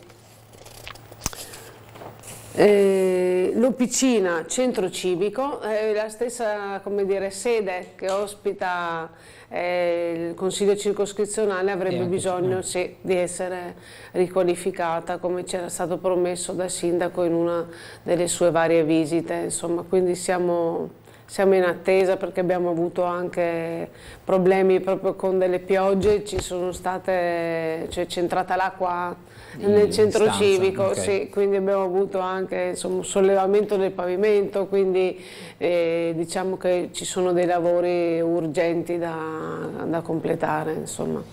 Sentiamo un'altra telefonata, buongiorno. Buongiorno, sono in linea. Prego. Dottor Gulotta, buongiorno a lei e alla sua ospite. Riguardo all'inquinamento sul Carso, è stato scritto qualche anno fa da Roberto Giurastante un libro che spiega esattamente tutto l'inquinamento di Trieste, non solo del Carso, tracce di legalità. Poi volevo dire una cosa, ieri mi sono letto un articolo della Voce di Trieste o il Corriere di Trieste sull'ultima ordinanza della Cassazione. Praticamente i giudici si sono rifiutati o hanno cercato altre vie per non rispondere se la legge italiana che recepisce il trattato di pace è sempre in essere o no. Non fa onore alla Repubblica Italiana questo, mi dispiace dirlo, non fa onore. Per fortuna ci sono altre strade da intraprendere, abbiamo l'arbitrato internazionale e ci sono le corti europee, ma non è una bella cosa, perché se le leggi che recepiscono il trattato di pace sono sempre in essere, come ha detto giustamente il Presidente Mattarella, i giudici devono unicamente osservare le leggi e non fare proprie idee nelle sentenze. Devono osservare la legge, nient'altro. Comunque un bel articolo, sarebbe anche, penso, se mi posso permettere, di fare una bella intervista al segretario della IPR che ha fatto la causa della rappresentanza internazionale provvisoria del territorio libero di Trieste. Sarebbe opportuno, una cosa che interessa a tutti, non è che interessa a me o qualche altro, è una cosa che interessa e anche la Repubblica Italiana. La ringrazio e una buona giornata. Grazie, buongiorno, che interessa a tutti, non so, che interessa a molti, probabilmente sì. Poi vedremo se io sono in contatto epistolare con Parovel e Giurastante, quindi insomma ci sarà modo di sentirli. Di Pace, abbiamo ancora un paio di minuti prima della pubblicità, se c'è qualche altro punto all'elenco di richieste fatte all'assessore Babuder, poi ci fermiamo per una breve pausa. Beh, sicuramente c'è anche la questione della rotatoria che si potrebbe costruire nell'intersezione tra via Carsia e la strada regionale 35, dove è stato suggerito già tanto tempo fa questa soluzione per l'uscita, c'è la sede dei Vigili del Fuoco lì, ed è anche un punto in cui, nonostante ci sia già la segnaletica orizzontale, la gente corre da matti perché si vede, come dire, incanalata verso l'autostrada e non rispetta i limiti in nessun modo, quindi sarebbe sicuramente importante realizzare questa rotatoria. Allora andiamo in pubblicità, approfittiamo del tempo che ci viene incontro in maniera puntuale e riprendiamo dopo la pausa ancora con altri spunti riguardo la circoscrizione e un po' tutta la città, tra poco.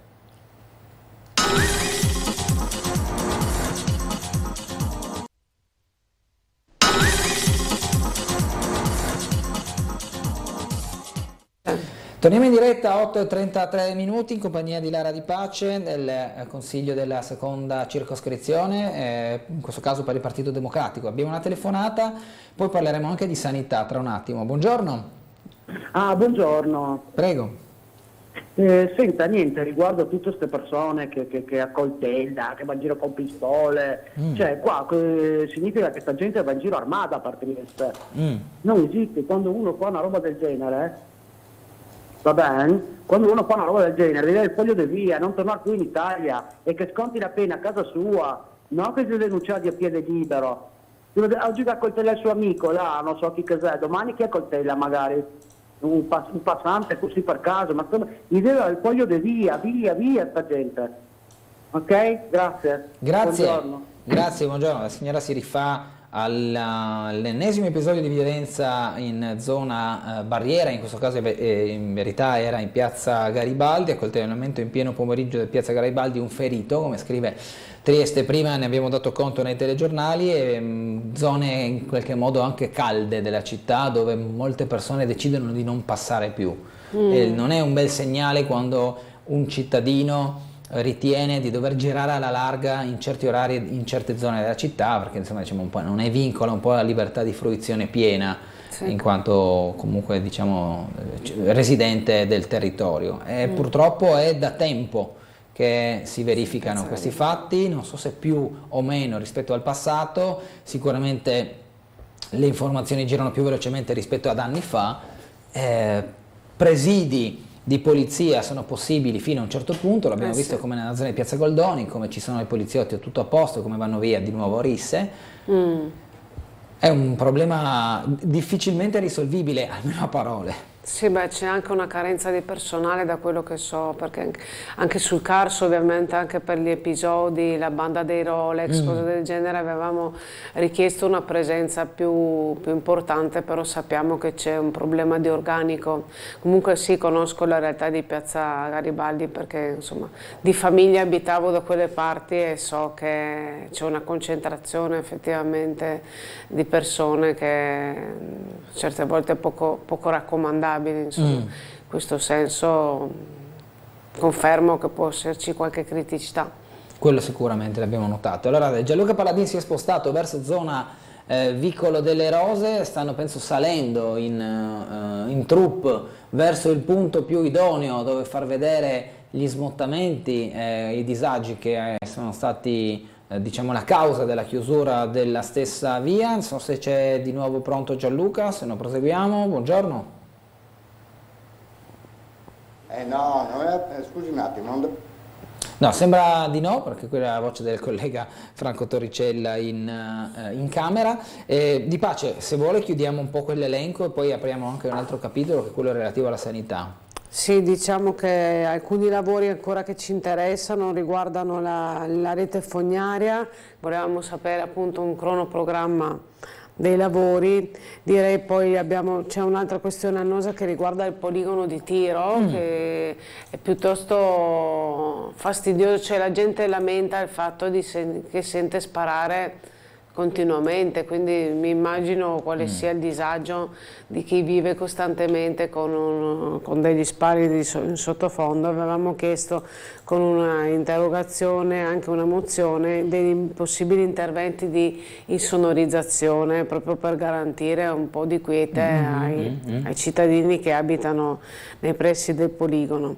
Poi resta ancora aperta la questione del ex campo profughi di Padriciano, che ospitava tutta una serie di associazioni, area che era stata poi destinata all'Università di Trieste, però lì siamo un attimo in stand-by, nel senso non è chiaro ancora se il progetto effettivamente proseguirà. Quindi avete chiesto un po' di sì, un po' di delucidazioni, non tutti gli argomenti però erano effettivamente di competenza dell'assessore, quindi insomma sicuramente ha ascoltato. E poi devo dire il borgo di Piscianzi riguarda anche di competenza della nostra circoscrizione per un breve tratto, quindi in questo senso abbiamo anche avuto degli incontri con la terza circoscrizione proprio per lavorare assieme alla risoluzione del problema. Sappiamo che sono già stati stanziati dei soldi per tamponare la situazione, però abbiamo voluto segnalare l'importanza del lavoro di prevenzione, in maniera da non arrivare poi a situazioni annose come quella che si è creata per un discorso di problematica che insiste perennemente, no, su un determinato territorio. Lei parlava di personale prima, di polizia, ma il problema si ripercuote anche in sanità e fra poco lo approfondiremo. Intanto abbiamo una telefonata, buongiorno. Pronto, buongiorno. Prego. Buongiorno, sono Luisa. Ci dica. Ogni tanto vi guardo adesso perché fa caldo. Le ascolti. Sì. Ho ascoltato. Posso parlare? Sì, sono Luisa. Sì, prego. Buongiorno. Adesso facciamo un poco meno. Volevo dire che ieri questo, non so se devo pronunciare bene, Elon Musk di Tesla, no? Sì. Che ha parlato, che ha capito che sì, perché io non arrivo. Sì, lo so chi è. Allora parlava con la Meloni, dopo gli ha detto una cosa che veramente mi ha fatto una roba, che fra un po' di anni che l'Italia sparirà perché non nasce bambini. Ecco, fra poco, voglio dire, fra tanti, però intanto che l'Italia sparirà se non si fa bambini, ecco, questo volevo dire. E mi ha fatto un po' con tre nipoti, con due fiori, e allora i bambini quelli che non li fa perché sarà magari problemi di mantenerli perché non si paga altri, tutto così. Ecco, però bambini non fa tanti perché c'è anche, non voglio dire il nome, loro non possono fare bambini, ecco. Viene se tanti perché a Milano mia figlia ha detto che c'è tanti, ma non ho detto il nome, che avevo già capito. Magari sta impresso questo, veramente, gente faceva bambini, visto Vicenza, voi giovani faceva bambini. So che c'è problemi perché non c'è asili, non c'è scuole, non c'è quello, però è grave, farà gli extracomunitari, farà bambini. Allora sì, lo rifarà 6-7 ogni due, sicura insomma. Grazie, ciao. Grazie, sì, un'intervista di Elon Musk quando parlava anche con Giorgia Meloni, ma ancora prima aveva detto proprio che il problema più grosso per l'Italia era la natalità, perché di questo passo nel giro di tanti anni, però insomma da non sottovalutare il processo, è probabile che di italiano ci rimanga poco, forse nemmeno la lingua, ma al di là del patrimonio ovviamente culturale che in Italia sappiamo essere uno dei maggiori a livello mondiale, rimarrà forse solo quello, però speriamo di no, questa era la battuta di Musk. Abbiamo una mail intanto che è arrivata, che leggo subito. Trieste è una città turistica, punto di domanda, foto di una domenica mattina, e vengono, adesso le vado a scaricare, vengono diciamo evidenziati bottini stracolmi, Piazza Libertà con persone che dormono, rifiuti sparsi dovunque nella zona della stazione Piazza Libertà, e questo è un altro punto. Prima parlavamo di Piazza Garibaldi, diciamo che questo non è da meno in termini di attenzione necessaria per quanto riguarda il decoro urbano. E le foto che vengono inoltrate da questo telespettatore la dicono abbastanza lunga di pace. Sì, indubbiamente, penso che l'impatto sia veramente molto forte, devo dire la verità. Ma questo riguarda effettivamente un discorso di cura anche rispetto a queste persone che soggiornano, come dire, in stato di abbandono, direi. Ho sentito anche che ci sono, appunto, sono stati anche morsi dai topi, così, insomma, lamenta uno stato di degrado intollerabile, insomma, questo sì, devo dire la verità. Sì, anche perché poi pieno centro, pieno giorno. Sì, insomma, questo è, come dire, il benvenuto. Per chi esce dalla stazione, trovare uno spettacolo del genere è decisamente indecoroso. Ecco, è stata puntualmente pulita, mi è stato immediatamente riferito alla presenza anche dell'assessore Babuder, che diciamo, è consapevole di questa situazione e quindi quanto possibile sollecita sul caso anche gli addetti alla polizia, proprio per una questione di decoro ma anche di sanità della città, perché poi, come diceva lei, fra magari topi o quello che c'è,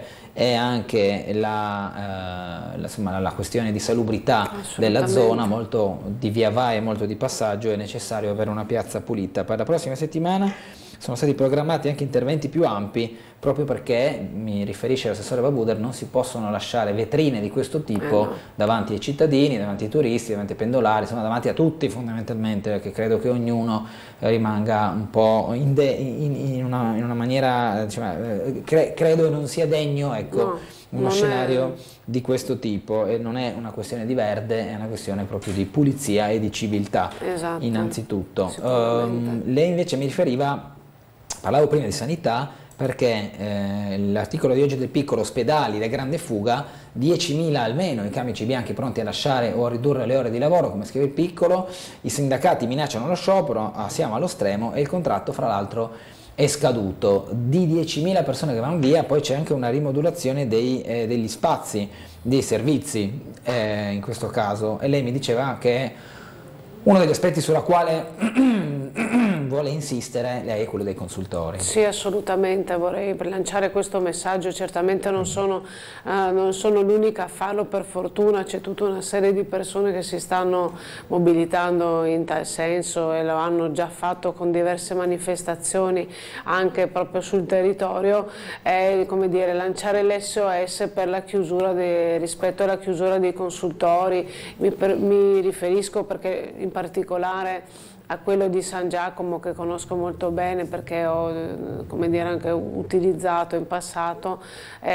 Questo mi sembra veramente molto grave, eliminare questo servizio sul territorio che garantisce proprio quella cura personale alle mamme, ai bambini in particolare, agli adolescenti. Non dimentichiamo il fatto che ci sono presso i consultori la possibilità di centri di ascolto, di recepimento di quelle che sono anche le problematiche dei più giovani, con servizi destinati a loro.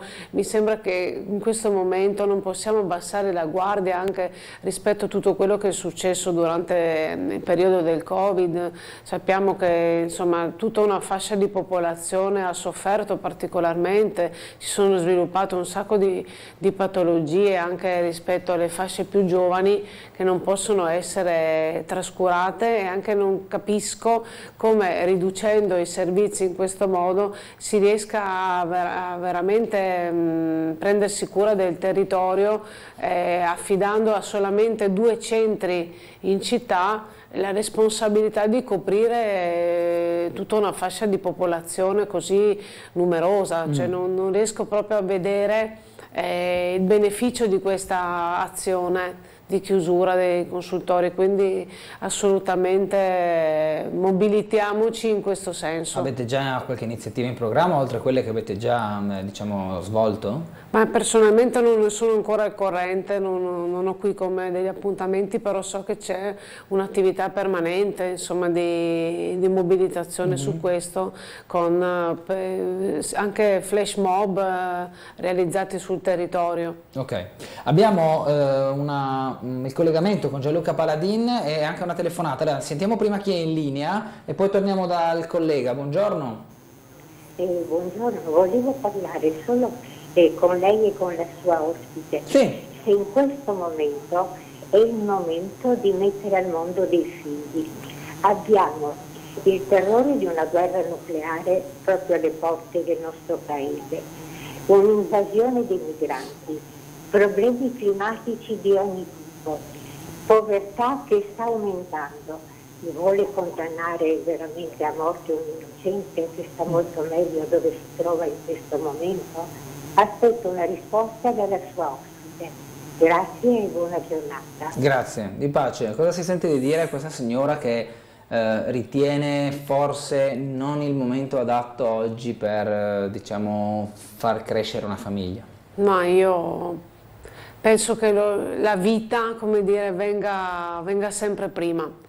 Che certo non ci sono, cioè se penso ai nostri genitori, ai nostri nonni che pure hanno messo su famiglia quando c'era la guerra, non ci sarebbe nessuno di noi se avessero pensato all'epoca se quelle erano le condizioni migliori per mettere qualcuno al mondo.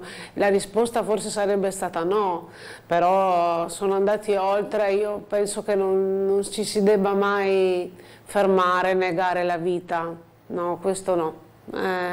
Poi, come dire, forse ci vuole più un discorso di solidarietà e di forza della comunità, perché le risorse esistono, secondo me, solo che sono magari distribuite non in maniera equa, però mettendosi insieme, avendo maggior solidarietà, secondo me i problemi si possono risolvere. Non vorrei dare l'impressione di essere una che vive come dire, sulla luna, però secondo me tante volte la solitudine, l'essere da soli, il non avere la percezione che qualcuno possa darti una mano, che ti fa isolare e quindi ti fa vedere solamente tutti gli aspetti negativi e non le possibili soluzioni, per cui ci si ritira, come dire, e si dice no, io da solo non ce la posso fare, che magari in alcune situazioni è vero, però esistono anche tanti servizi.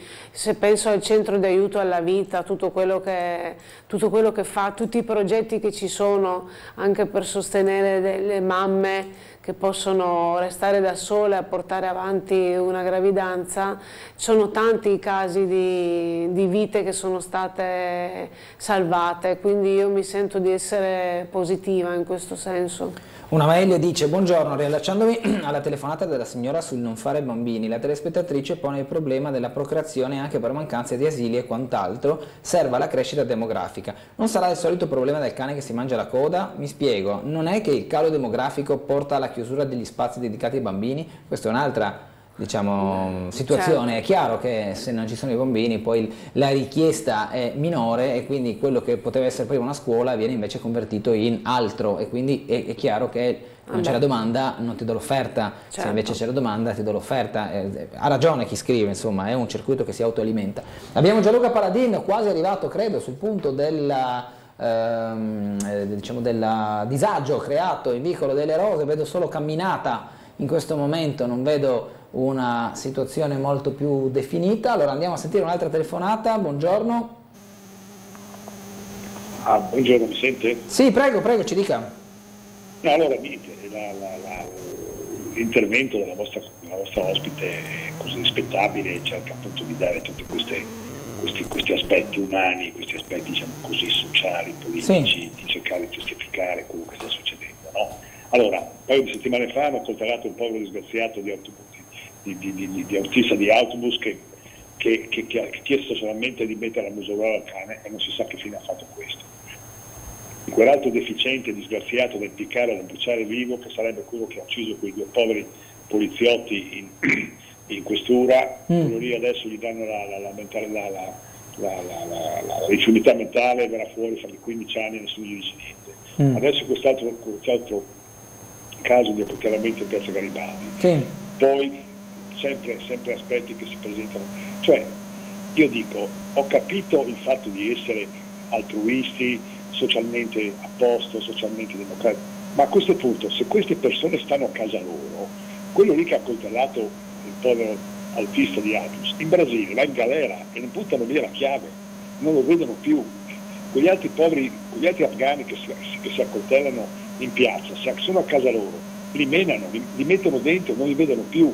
Cioè è inutile che cerchiamo di essere tanto buoni, che posso capire l'aspetto democratico, l'aspetto sociale, e accettare queste realtà a casa nostra, ma non per dire a casa nostra, a casa loro. Dopotutto la libertà si conquista, non è che quando c'era Tito siamo rimasti sui confini a far niente, abbiamo cercato di tenere i confini dove dovevano tenersi, abbiamo cercato di ottenere la libertà. Il 25 aprile è la celebrazione di una certa libertà, bene, male, bianchi, neri, quello che volete, però la libertà si conquista e si deve comunque apprezzare, non è che vieni a casa mia e mi sconvolgi la libertà che io ho conquistato attraverso la storia.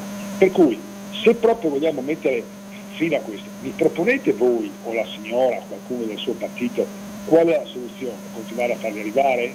Mettere i picchetti sui confini? Forse se uno istituisce, faccio ad esempio, una leva militare che possa solamente portare a degli interventi di genio militare, dove non so, c'è da pulire i fiumi, c'è da mettere a posto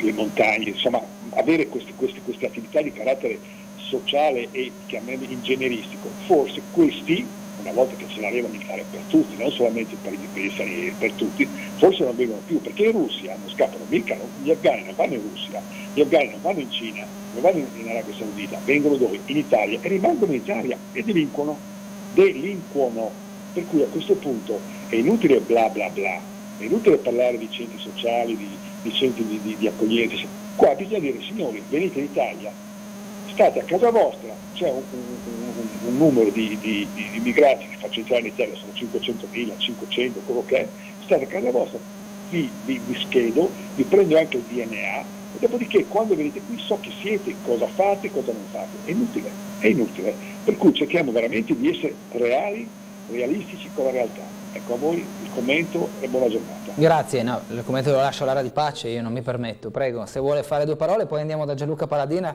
a cui chiedo di aspettare un attimo, perché insomma è giusto dare una risposta a questa telefonata. Capisco le osservazioni, indubbiamente, è chiaro che non fa piacere a nessuno che ci siano queste realtà e bisogna adottare delle politiche. Io sono d'accordo su un discorso di controllo, non cioè, come dire, porte aperte in qualsiasi modo, ma questo insomma sicuramente vanno elaborate delle politiche di integrazione che spesso non è, mi rendo conto, efficace come dovrebbe essere. E anche la giustizia va applicata, non posso dare torto al telespettatore, insomma.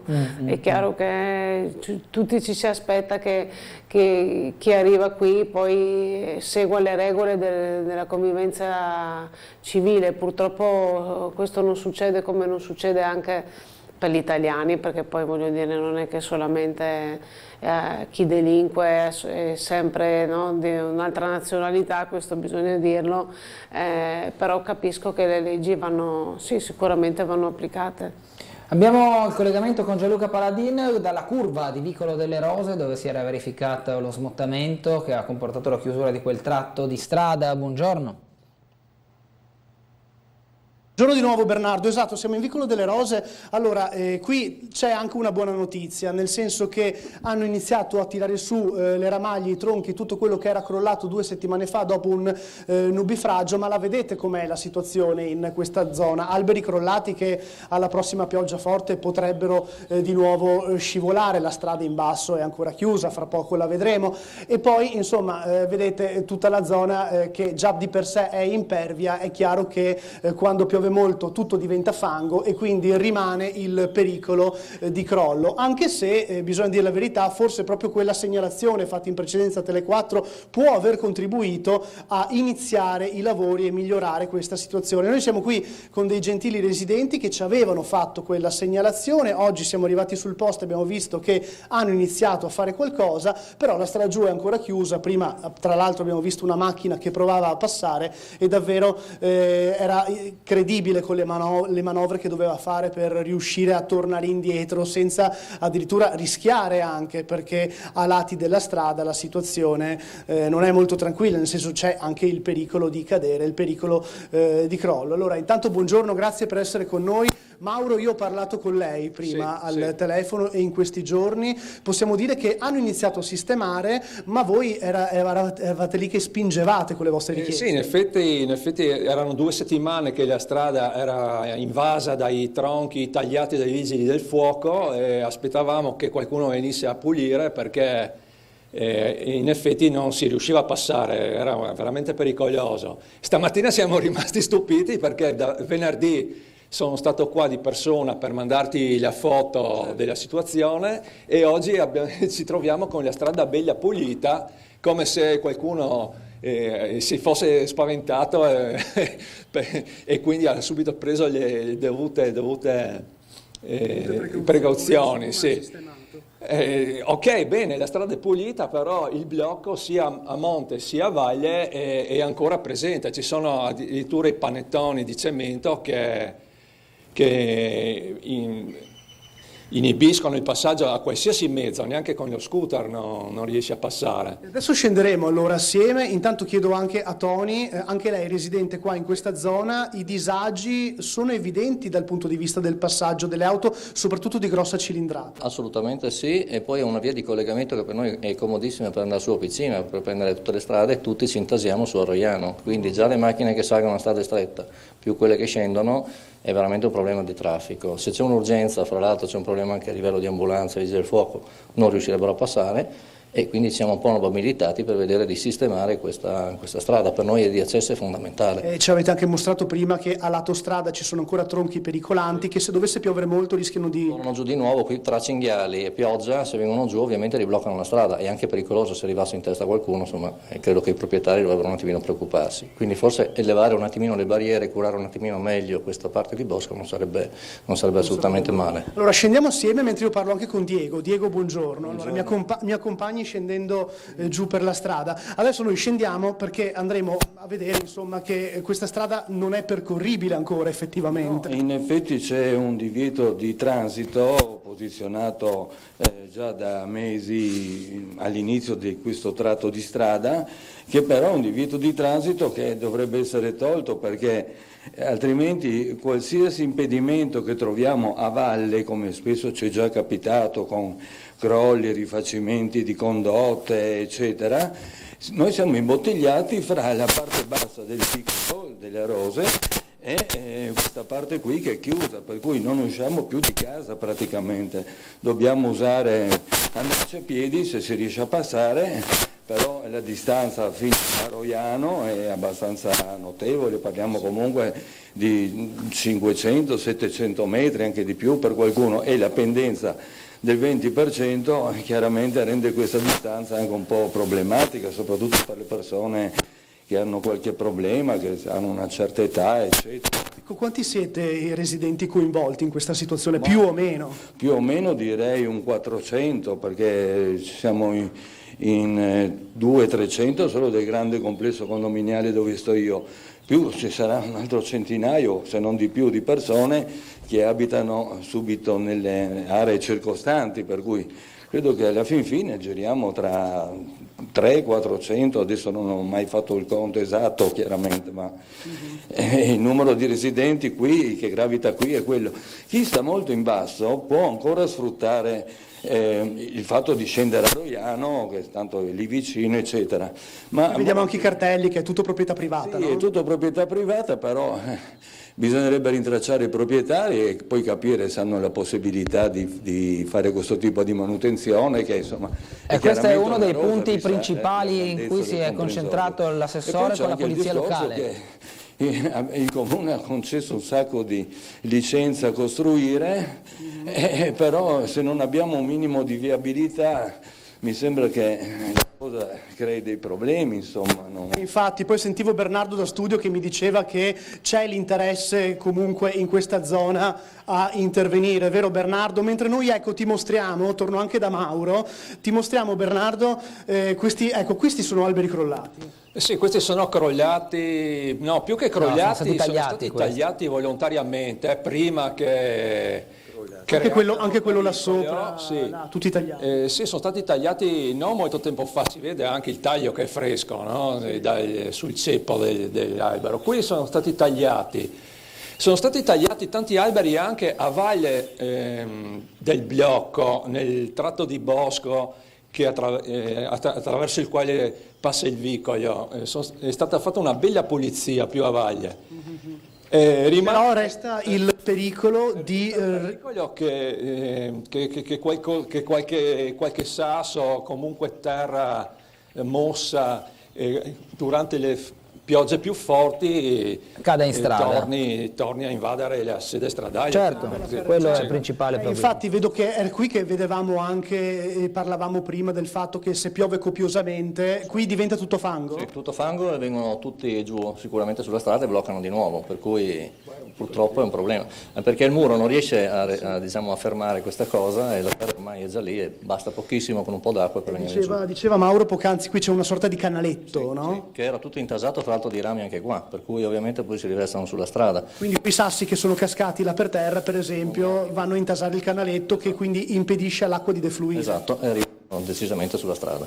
Allora scendiamo un attimo Bernardo, poi ti ricevo la linea, perché siamo arrivati al punto dove noi abbiamo parcheggiato la macchina per raggiungere i concittadini che ci hanno spiegato la situazione. Vedi, lì ci sono ancora i jersey di plastica, le transenne, il cartello che indica la strada chiusa, e praticamente in quel punto dove c'è la curva, dove poi si scende, qui la strada, Mauro, adesso qui è da percorrere con un SUV e scendendo giù per di qua è un problema. Questa via dei Molini è strettissima, praticamente serve solamente le ultime case che sono abitate un centinaio di metri sopra. E lì abbiamo visto una persona che ha provato a fare manovra. Sì, da lì in poi salire con la macchina è praticamente impossibile. Ho capito. C'è il divieto ed è comprensibile che ci sia il divieto perché la strada è strettissima, ha una pendenza del 27%. Però signori, devo dire che il luogo è tranquillo, è bello, c'è molto verde, siete parecchio isolati se succede qualcosa. Sì, in effetti sì. Gianluca, hai un problema piuttosto importante con il microfono. Per cui essere effettivamente agevole, senza dubbio. Va bene Bernardo, allora io ti restituisco la linea, salvo riprenderla fra pochissimo, poi vediamo se il microfono gratta anche un po' meno. A te Bernardo. Grazie, sì, questo è lo stato di fatto, poi l'assessore Babuder ha specificato diverse cose, intanto che sono stati mandati tutti i verbali ai privati, i terreni privati, abbiamo visto anche i cartelli che si devono occupare loro, della pulizia proprio del loro stato di terra, onde evitare che poi tutto ciò che viene accumulato e non viene pulito, con le piogge sempre più violente che si verificano in questo tempo, vada tutto a finire per strada, anche perché molto spesso in certe aree non c'è mai stata proprio la vera e propria manutenzione. A inizio luglio partirà la pulizia del torrente, passati 30 giorni dalla notifica degli atti della polizia locale, si ripulirà e si farà manutenzione con una rivalsa sui privati in tutte le aree pubbliche, quindi la strada e il guardrail che però è già stato indicato come elemento da sostituire. Questo è un po' fondamentalmente il quadro della situazione, che vede Vicolo delle Rose comunque zona fragile di per sé, anche perché il collegamento è quello, non è che hai quattro corsi, cioè è una strada insomma in una zona dove fondamentalmente il passaggio è comunque vincolato all'orografia del terreno. Si può fare che si prenda cura del territorio appunto con interventi permanenti, insomma non ci si può permettere di lasciare la situazione così in stato di incuria, ecco. In questo senso anche chi abita le sue responsabilità. Sicuramente. Noi siamo arrivati alla fine, grazie Lara Di Pace per essere stata con noi questa fascia oraria di Trieste, di Sveglia Trieste, buona giornata, buon lavoro. Grazie. A tra poco dopo la pubblicità.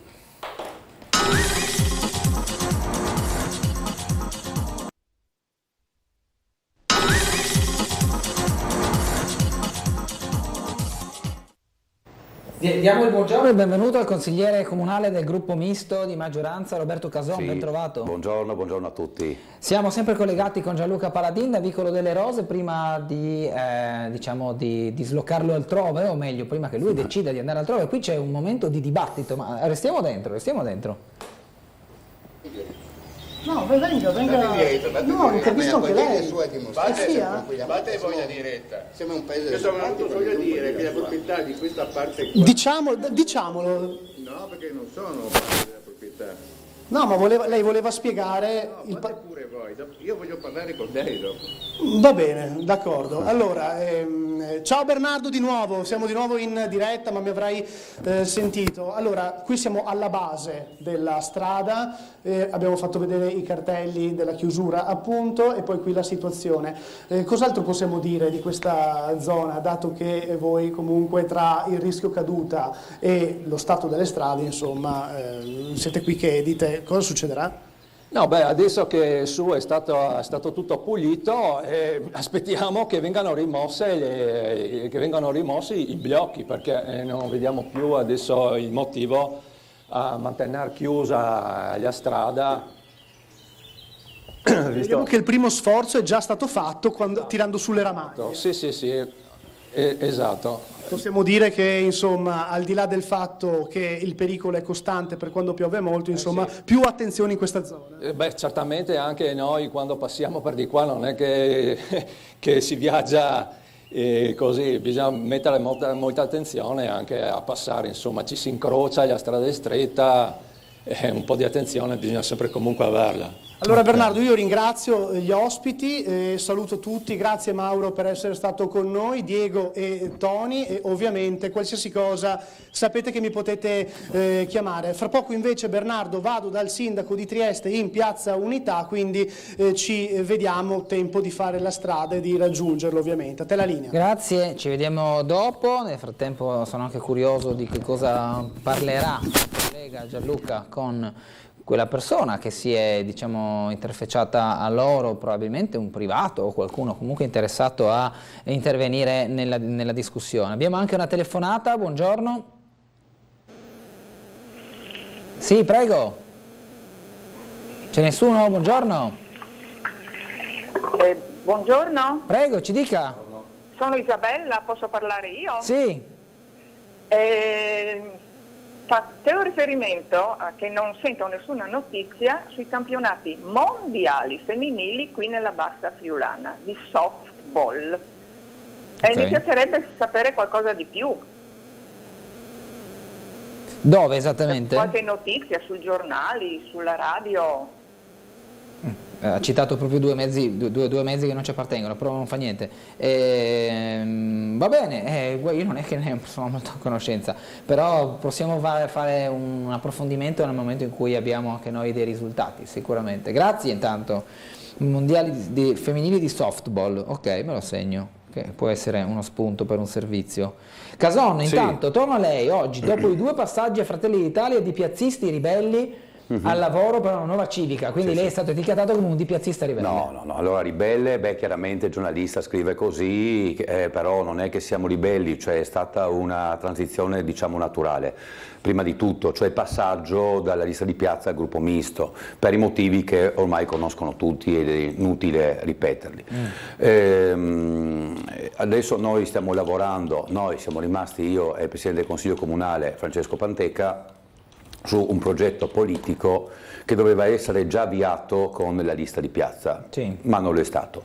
Quindi buona occasione, no? Noi vediamo il bicchiere mezzo pieno, non mezzo vuoto, bisogna essere sempre positivi, anzi propositivi, andare avanti nel bene chiaramente dei cittadini, della città, chiaramente al servizio dei cittadini, e quindi mancherebbe in questo momento, uso condizionale, un movimento civico di centrodestra, un contenitore civico. Quindi Ci nuovo. sono 3 partiti in consiglio comunale, 3-4 diciamo, c'è anche noi con l'Italia, no? Magari minore, però i 3 partiti, no? Tradizionali sono sempre quelli, e mancherebbe appunto una civica.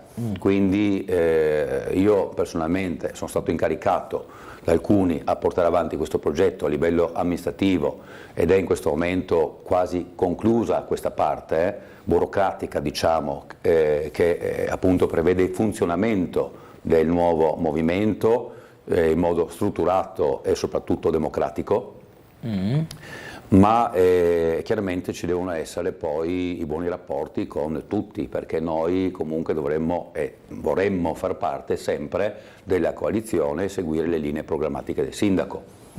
Quindi seguiamo questa linea, però con una marcia in più, con un'evoluzione, con una diciamo proprio una organizzazione vera e propria, non dico a livello partitico, perché l'organizzazione partitica è un'altra cosa rispetto al movimento civico locale, però diciamo ben strutturata, ecco, con le sezioni tematiche dove all'interno ci sarà un coordinatore, quindi una sezione riguarderà non solo il turismo, lo sport, i giovani, il lavoro, l'economia, i tributi locali, cioè ogni sezione all'interno dovrà essere ben strutturata e anche indipendente, nel senso che potrà anche poi creare eventi, riunioni con i cittadini, però tematiche.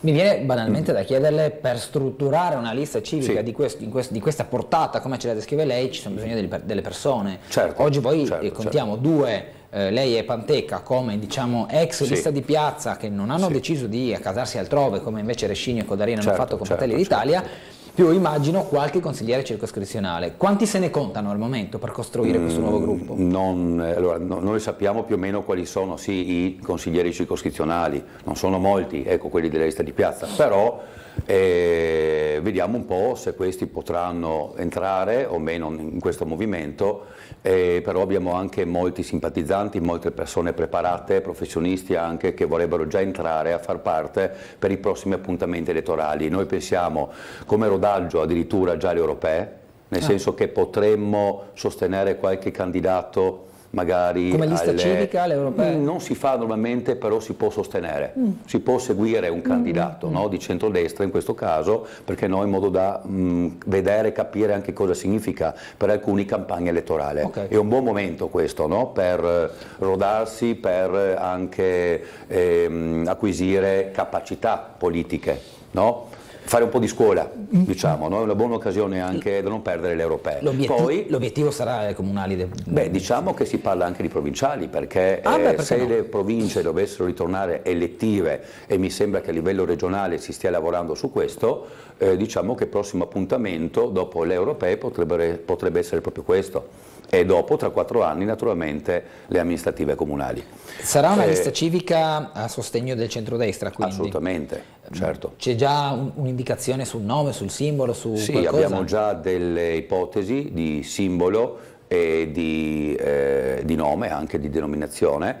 Non vorremmo più all'interno il nome, la parola lista, bensì magari la parola civica, in modo da identificarci anche, no? Come movimento civico. Quindi movimento civico? Sì. Cioè se non è lista è un movimento? Esatto, no, la lista civica è un movimento civico. Sì, sempre. Dico, se non è il nome lista, c'è qualcosa che la identifica, può essere movimento. Anche no, perché la parola movimento a noi non piace molto. Ricorda 5 Stelle, diciamo. Ma diciamo di sì, il movimento no, però diciamo è un contenitore civico, no? È un partitino, diciamo così, locale. Però ben strutturato, cioè dovrebbe essere, e io me lo auspico questo, la lista di centrodestra per i prossimi appuntamenti. Potrebbe essere, se è ben strutturata, con le persone giuste naturalmente. Oggi leggo sul piccolo il coinvolgimento di Carlo Grilli. Sì, la volontà insomma di poter dialogare con il consigliere regionale. Esatto, la volontà, nel senso che io ho dichiarato al piccolo in questo caso che con Carlo Grilli ci sono sempre stati buoni rapporti, innanzitutto, cioè tra il sottoscritto e Carlo Grilli. Ho curato anche una parte della sua campagna elettorale, ne vado fiero anche perché abbiamo visto poi il risultato, no? Ottenuto, è stato l'unico eletto nella lista Fedriga e quindi ottimo risultato direi, e stiamo continuando ad avere dei buoni rapporti con Carlo Grilli, quindi si auspica naturalmente che ci sia quantomeno un avvicinamento, una relazione, un collegamento anche con la regione. E quindi diciamo che siccome lui resta sempre un civico potremmo essere allineati in questo senso. Ecco. Dobbiamo andare in pubblicità, breve pausa, ritorniamo tra poco con telefonate e tutti gli altri argomenti in compagnia del consigliere Cason.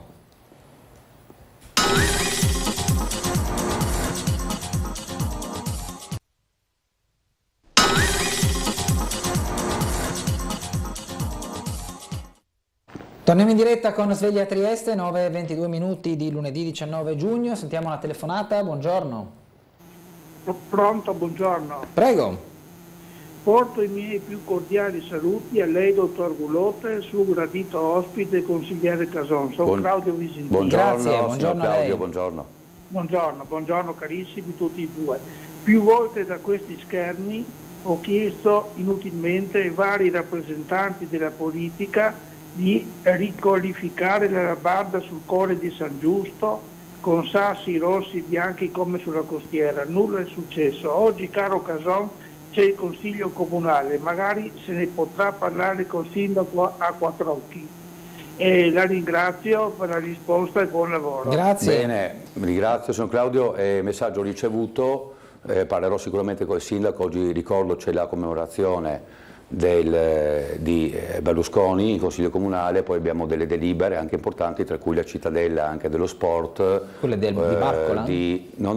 La cittadella, scusa, di Vialocchi, Summer, una questione diciamo tecnica di superficie, ecco, però significa che comunque stanno proseguendo i lavori, no? È tutto molto lento, la burocrazia è tanto lenta. E poi si parlerà insomma, dell'ex Fiera. E l'ex Fiera invece è un discorso secondo me un argomento molto interessante, che deve essere assolutamente deve essere portato avanti, è troppo tempo, no? Troppo tempo fermo tutto, questo non va bene. D'altra parte è stata acquistata da imprenditori austriaci, non è che il comune può fare molto, lo dico chiaramente anche ai cittadini che ascoltano, nel momento in cui l'area è privata. Il comune chiaramente può sollecitare il privato a metterla in sicurezza qualora dovessero esserci questi problemi, cioè problemi legati alla sicurezza. Però uno teoricamente potrebbe acquistare un'area e lasciarla lì 20 anni anche senza farne nulla, no? Perché è un'area privata naturalmente. Però ha un vincolo di destinazione, no? C'è un vincolo, abbiamo però più che altro modificato il piano regolatore per qualche destinazione d'uso, sì, ma non è che quello implica l'obbligo di rispettare dei tempi tecnici. Invece interessante è tutta la zona circostante che andrà realizzata chiaramente a seguito di quest'opera, no? Tutta la piazza De Gasperi, via l'Ippodromo. Esatto, cioè piantumazioni, alberi, verde naturalmente, giochi, cioè un po' di tutto, ecco. È anche via Rossetti, no? È interessata da questi interventi e quindi potrebbe essere veramente una buona occasione per Trieste, anche perché è una zona ad alta densità abitativa, quindi ne gioverebbe tutto Rione sicuramente, no? Di un centro commerciale, anzi non solo commerciale ma multiservizi, da quel che ricordo, perché si parlava anche di ambulatori, no? Magari potrebbe esserci anche qualche attività sportiva all'interno che non sarebbe male, però è tutto fermo ancora, quindi nei prossimi giorni, già oggi, avremo probabilmente qualche risposta che ce la deve dare chiaramente l'imprenditore, il privato. Il comune non può dare risposte ai cittadini, può stimolare, chiedere al privato di dare un po' il punto della situazione. Certo. Sentiamo un'altra telefonata, buongiorno. Pronto? Buongiorno. Nulla. Torno alla lista, insomma lista come si chiamerà, alla civica che avete in mente di strutturare. In questo caso Con quali tempistiche possiamo pensare di vedere questo nuovo soggetto politico, secondo lei? Allora, io auspico che si possa fare entro le ferie estive, entro il mese di agosto, quindi già magari i primi di luglio. Io personalmente sono pronto per quanto riguarda l'incarico conferitomi, per quanto riguarda appunto l'atto costitutivo, lo statuto, il simbolo, il nome, cioè è già tutto abbozzato e pronto, però bisogna definirlo collegialmente, cioè dobbiamo incontrarci, chi almeno ne farà parte, io e Panteca probabilmente sì, oppure potremmo anche non fare nulla, cioè qualora non ci fosse la volontà politica, lo dico chiaramente, da parte del sindaco, non dico altri partiti perché gli altri partiti non è che entrano molto nel merito, l'importante è rimanere all'interno del centrodestra, ecco, però diciamo anche i simpatizzanti ex o attuali magari consiglieri, non so, circoscrizionali, cioè sono tutte questioni legate alle relazioni politiche. Allora se noi portiamo, e io sto lavorando in tal senso, avanti delle buone relazioni politiche per un buon progetto nell'interesse politico, nell'interesse dei cittadini, perché no? Perché non farlo? Questa secondo me potrebbe essere la buona occasione. E quindi rispondendo alla domanda, per me potrebbe già domani essere costituito questo movimento civico triestino. È tutto pronto, lo dico chiaramente e pubblicamente a tutti, è pronto, l'importante adesso è definire tutte le relazioni a livello politico con innanzitutto gli eletti, ma anche con le persone che potrebbero seguirci per i prossimi appuntamenti elettorali e entrare eventualmente nelle liste. Quindi insomma lei mi fa intendere che non è un progetto di traghettamento verso la fine del mandato, ma è la base di assolutamente, confermo. Di una struttura, di un soggetto politico permanente. Permanente, esatto. Sì, questo è il nostro intento almeno. Certo, no? Le intenzioni sono una cosa diciamo e gli sviluppi sono un'altra. Noi ci basiamo molto anche sulle nostre capacità e esperienze politiche. Abbiamo comunque un Presidente del Consiglio Comunale che ha la sua esperienza, io comunque ho avuto le mie esperienze sia come Presidente della Commissione Bilancio, come capogruppo, o comunque ritengo di avere buoni rapporti insomma, con tutti, ma anche con l'opposizione, diciamolo chiaramente, non ho mai avuto grossi problemi se non il solito gioco delle parti, chiaramente noi seguiamo una linea e loro seguono la loro, però diciamo che i rapporti sono sempre stati buoni diciamo anche con l'opposizione, come civici parlo, come ex lista di piazza abbiamo sempre avuto buoni rapporti. Se dovessi chiedergli quali sono fondamentalmente i principi base di questa lista civica, i valori sulla quale poi voi intendete fondarla, cosa mi rappresenta? Moderati, moderati sì, perché non dico conservatori, ma piuttosto guardare avanti, perché conservatore significa non guardare molto avanti ma conservare, no? Ecco, il passato sì, chiaramente con un occhio al passato. Quindi moderati e progressisti? Progressisti nel senso che noi vorremmo... il progressismo è stato utilizzato da un'altra corrente. Sì, però diciamo anche innovatori, cioè vorremmo fare veramente un qualcosa di nuovo utilizzando magari anche le nuove tecnologie, se vogliamo, cioè usiamo i social, siamo all'altezza di poter portare avanti anche questo progetto a livello social, con gli strumenti che noi abbiamo a disposizione naturalmente, parlo tutti gli strumenti, e avremo chiaramente un sito internet dove potranno anche aderire, ecco, cioè parliamo di un movimento, una struttura civica vera e propria, però se pensiamo alle ispirazioni, chiaramente possibilmente cattolica, di ispirazione cattolica, questo sì, e comunque liberale, ecco, quindi liberale, cattolica e moderata, direi, come ideali, come ispirazioni politiche. E innovativa. E innovativa io le metterei al primo posto.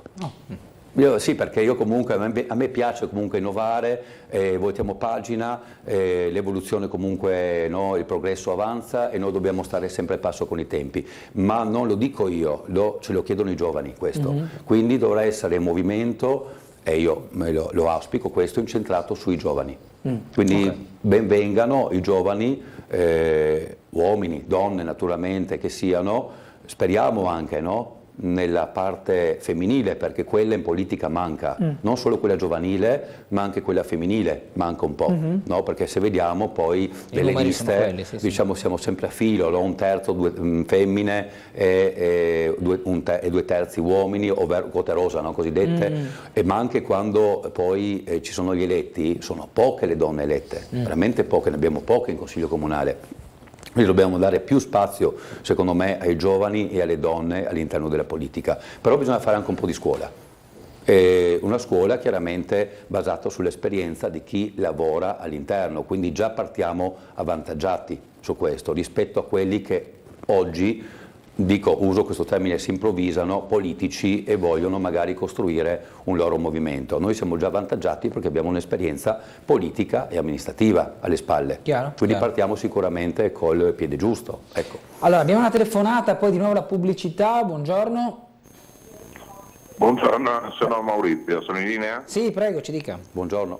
Allora, vorrei segnalare, a mio personale avviso, su via Battera, praticamente all'uscita dell'oratorio laterale dei Salesiani, che c'è un angolo cieco sulla sinistra, perché tante volte ci sono delle manifestazioni all'interno del teatro. Sì. No? E quindi quando si sente che si esce dall'oratorio, che aprono il parcheggio interno, per chi usufruisce appunto del teatro, c'è un angolo cieco sulla sinistra. Di fronte non c'è né uno specchio e mi è successo, siccome fruisco spesso di quel teatro, e ci sono persone che scendono giù abbastanza veloci. Sì. Quindi sarebbe, dal mio punto di vista, uno, mettere uno specchio in modo che si vede dall'uscita laterale di via Battera uno specchio per vedere chi viene in giù, perché praticamente si esce da cieca, e 2, di mettere la zona a 30 all'ora, perché ci sono dei bambini che comunque vanno, escono e entrano da quella parte in bicicletta.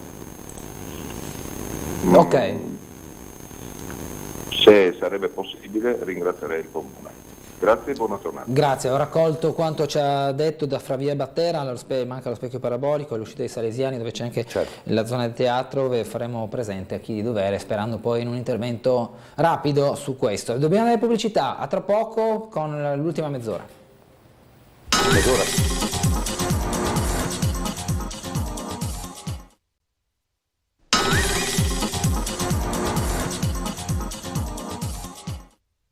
Torniamo dunque in diretta, ancora 25 circa minuti in compagnia del consigliere comunale del gruppo misto Roberto Cason. Guardi Cason, chi li faccio incontrare, a parte Gianluca Paladin che lo conosce già, ma conosce già anche il sindaco di piazza accanto a lui. Buongiorno Gianluca. Così parliamo un attimo. Adesso ci chiamano sindaco. No, di Casa Francol. Di Casa Francol parliamo, se ti fa piacere. Va bene, allora intanto la presento sindaco, che siamo già in diretta. Sei già in diretta. In diretta col Casa sindaco Francol, di Trieste, quali sono le Roberto novità? Buongiorno a tutti, buongiorno a tutti, una bellissima giornata. Ha già capito Bernardo, Casa Francol, quali novità, visto che lei stava... Abbassate il volume Gianluca, che avete il microfono che va in distorsione. Volevo dirti che non ho mai messo le mani, perché la prima bennata che dai vengono fuori i resti romani, sai che abbiamo trovato un arco lì.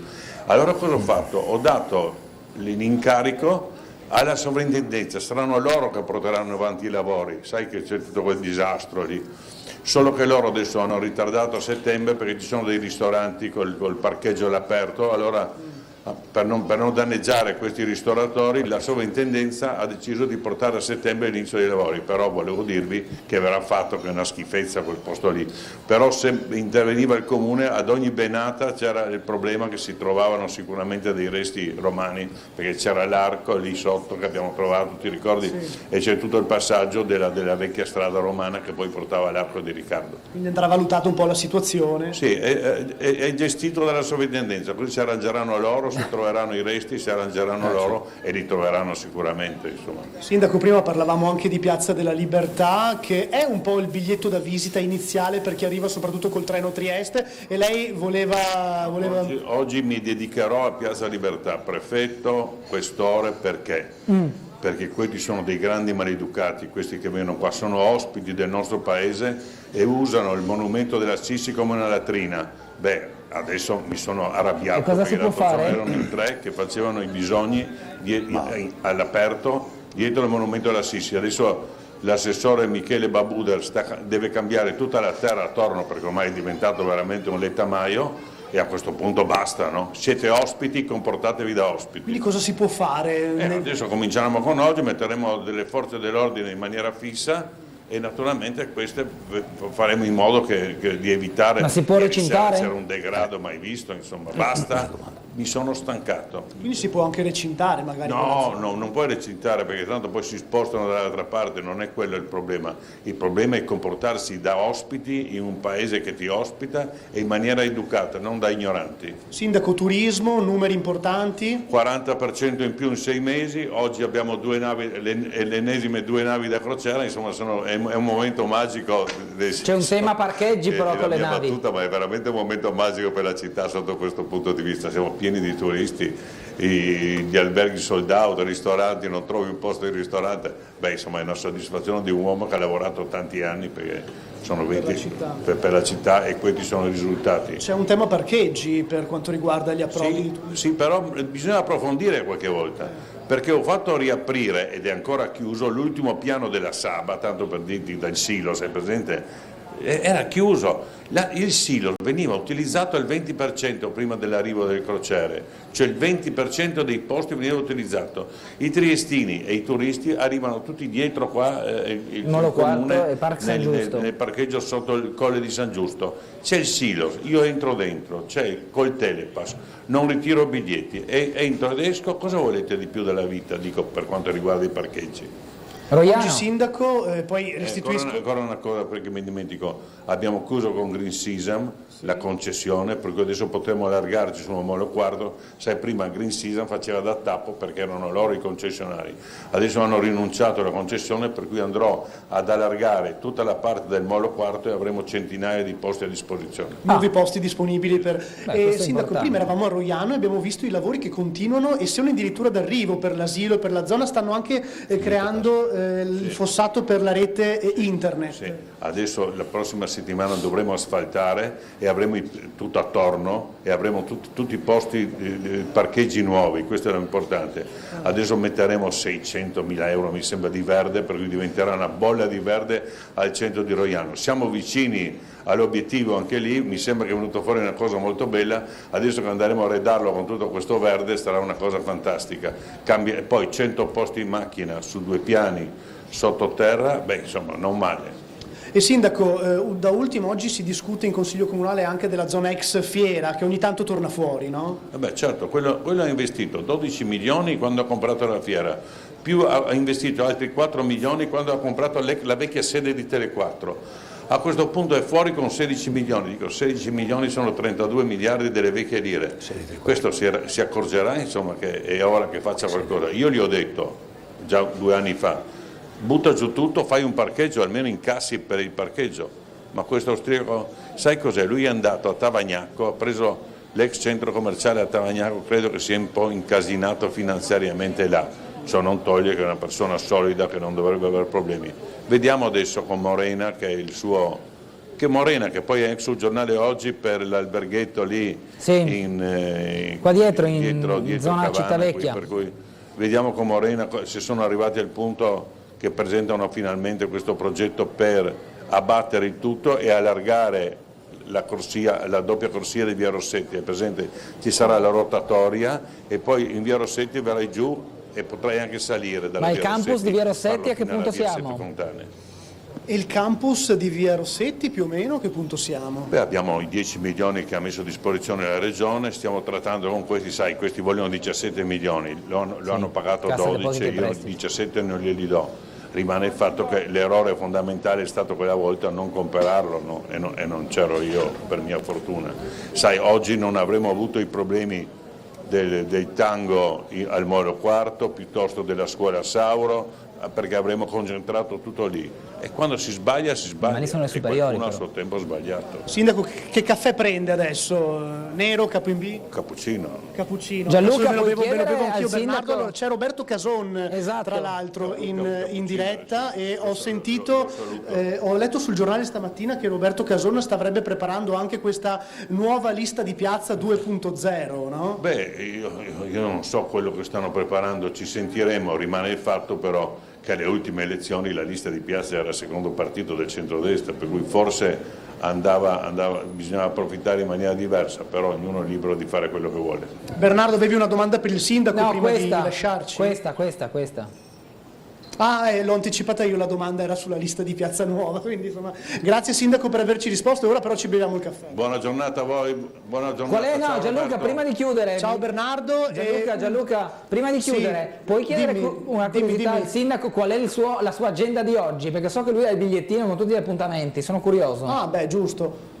Ultimissima domanda, sindaco, qual è la sua agenda di oggi? Perché so che lei ha molti impegni. Ecco, tira fuori il bigliettino. Oggi partiamo. Eccolo il bigliettino qua. Il bigliettino magico e finiamo col Consiglio Comunale e poi andrò a salutarlo perché arriva Massimo Cacciari alle 21, che eravamo sindaci insieme ancora nel 2001, lui era sindaco di Venezia, per cui vado a salutare un amico che sicuramente ha delle idee diverse dalle mie sotto il punto di vista politico, però è una carissima persona, per cui oltretutto la giornata, Consiglio Comunale, Giunta e tutti gli appuntamenti, e poi ripeto quello della Piazza Libertà è indispensabile che ci metto le mani, e dopo alle 21 vado a Villa Sartorio che ci sarà Massimo Cacciari, per cui insomma una giornata abbastanza piena. Grazie al sindaco di Piazza. Come ogni giorno. Come sempre, grazie sindaco. Grazie Bernardo, un saluto anche al tuo ospite, vi restituiamo la linea, a voi studio. Grazie. Casona, hai sentito la risposta del sindaco? Forse Sì. ne aveva approfittato il consenso della lista di piazza in maniera diversa? In che senso? Come diceva il sindaco, no? Sì. Ricordo, ha detto che la lista di piazza è stato il secondo partito in termini di... Certo, forse certo, andava approfittato certo. questo, diciamo, forza elettiva della lista per muoversi in una maniera più ma se sono coesa. usciti tutti.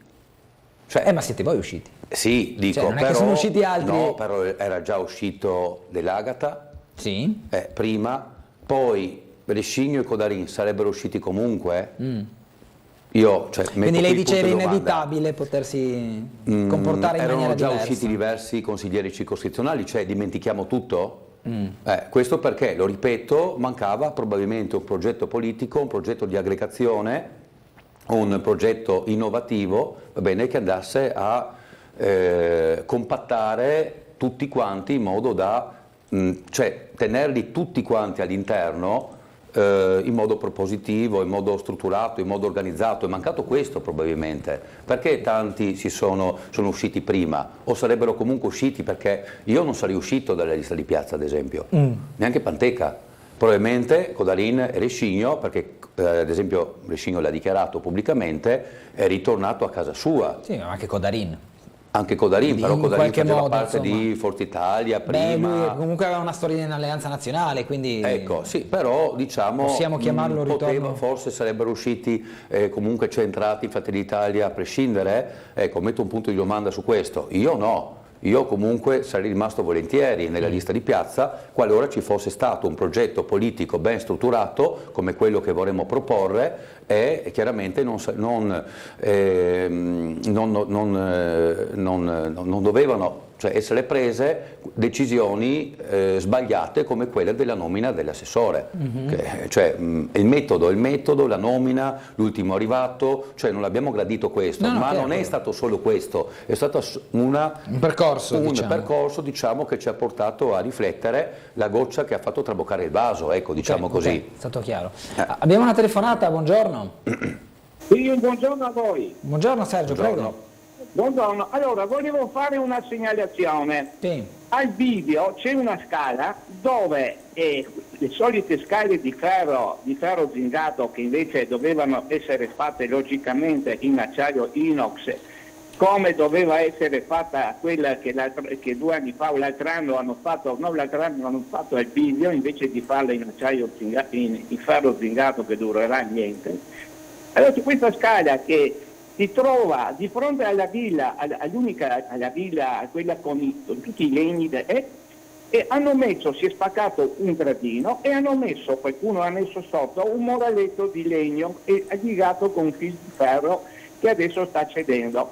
Ecco, sarebbe da andare a fare un lavoro di riparazione, perché oltretutto non credo che forse il moraletto durerà più del ferro zincato, ma bisognerebbe andare a fare una riparazione affinché qualcuno non si facesse male. E ancora una cosa volevo dire a riguardo della Labarda di Trieste, la tanto decantata Labarda di Trieste, che viene nominata da anni di rifarla e nessuno si ricorda. Ecco, grazie e buongiorno. Grazie a lei. No, ma lo riporto questa sera io in Consiglio Comunale, come richiesto anche dal telespettatore, no? Claudio prima. Sì, Visentini, con questa storia della Labarda. Poi sono le due Labarde, quella di San Giusto, con le rose fondamentalmente, che però insomma risentono del tempo e di tutto, diciamo, il percorso naturalistico, e quella invece che fra l'altro è poco più avanti rispetto a dove abbiamo fatto vedere noi le immagini, che invece è fatta in un materiale pietroso e che quindi dura di più nel tempo, è stata fra l'altro anche rivista recentemente come tinteggiatura, un rosso acceso che si era sbiadito nel tempo. Ora ci arriviamo, devo farmi tutta la strada costiera con Google Maps, c'è fila, come si dice, non di solito, ogni tanto in costiera. A sinistra?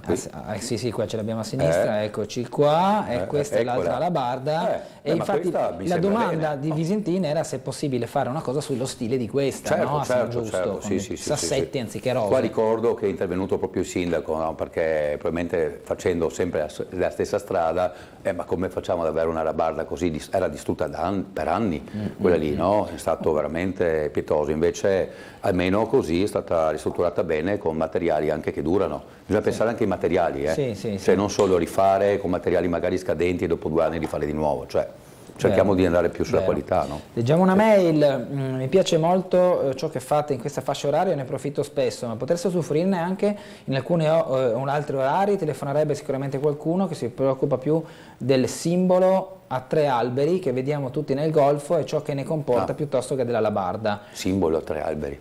Sì, ossia la fascia degli ascoltatori, insomma qua ci sono un po' più questioni tecniche, diciamo, da domandare alla programmazione emittente. Io invece avevo ricevuto una mail, dall'America arriva il pickleball che sta sostituendo il padel. Ha senso costruire ora campi di padel anche pensando a che fine ha fatto lo squash? Lo squash è stato completamente soppiantato non dal padel, è finita la moda, terminata la moda. In Spagna ci sono ormai in ogni impianto sportivo 5, 8, 10 campi di padel, tutti esauriti, sempre pieno. L'isola di Maiorca ne conta circa 800 di campi pieni. È uno sport aggregativo, sociale, ma anche il pickleball, da quel che ho capito, sta andando forte in America, è meno oneroso sicuramente per quanto riguarda l'impiantistica rispetto al padel, che potrebbe non soppiantare ma essere una disciplina sportiva magari parallela al padel. Però il padel è il secondo sport in Spagna dopo il calcio, no? Oggi. E anche in Francia sta andando forte e anche nei paesi nordici sta arrivando. In Argentina ormai e anche lì dovrebbe essere il secondo sport dopo il calcio, quindi secondo me soppiantare questo sport bello, sociale come il padel, ma anche facile, no? A tutti i livelli, è un po' difficile. Andranno avanti probabilmente per un po' di tempo tutti e due. Lo sport secondo me intramontabile è quello del tennis, sicuramente quello ha una sua storia e continuerà sempre, ecco, però ci sono persone che in questo momento stanno giocando a tennis e contemporaneamente a padel e a pickleball. Tutte e 3 proprio, per non far mancare niente. Manca il tennis tavolo e siamo a tutto. Certo, sono sempre sport belli, da racchetta, comunque aggregativi. Il badminton, no?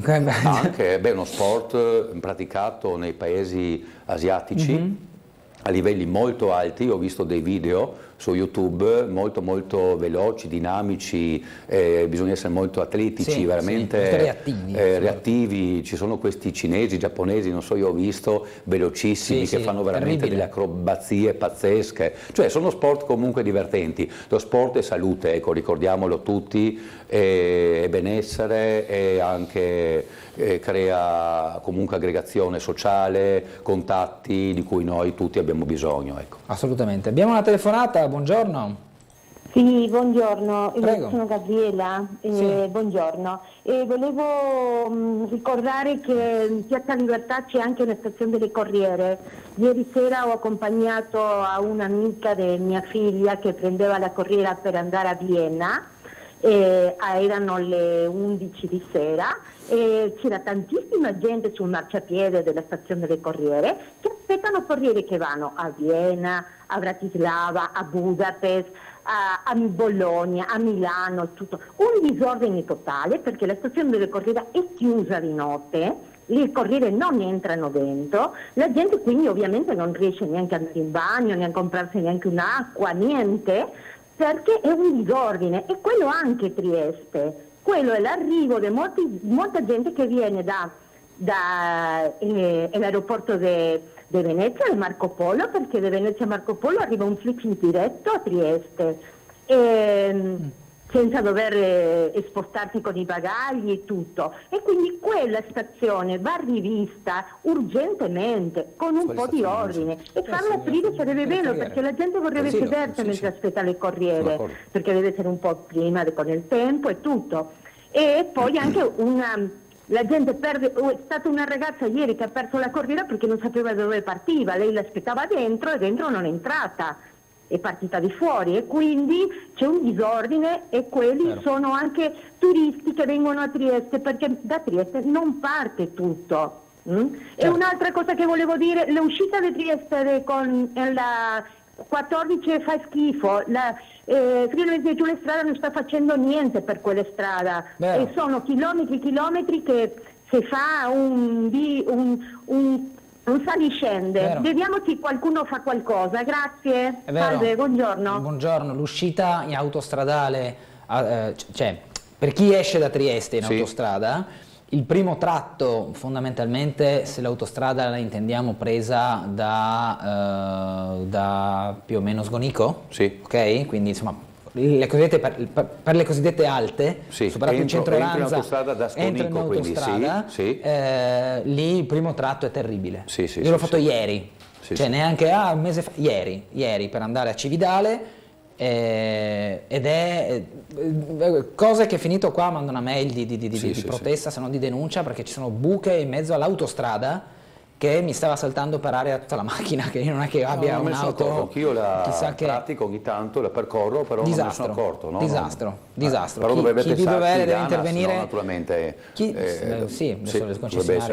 di dovere deve intervenire ieri, come si suol dire, neanche oggi. Per il Silos invece la stazione dell'autocorriere, anche la signora aveva ragione, cioè bisogna rendere ordine a quelle zone. Signora, anche il sindaco chiaramente spinge più volte, no? A valorizzare quella zona, no? Cioè quell'area del silos, chiaramente perché bisogna sicuramente recuperarla, cioè una grande area, un edificio importante che potrebbe essere veramente sfruttato per appunto parcheggi, autobus, cioè se, come l'ha detto poco fa il sindaco, il turismo sta crescendo, ho fornito un dato più 40%, se ho sentito bene. Così ho sentito anch'io. Ecco, è importante sicuramente creare servizi per i turisti e poi, organizzazione. E poi quello che diceva la signora, una sorta di regolamentazione di come si può fruire anche delle corriere, perché poi sono un mezzo di trasporto utile per il turista come per il triestino.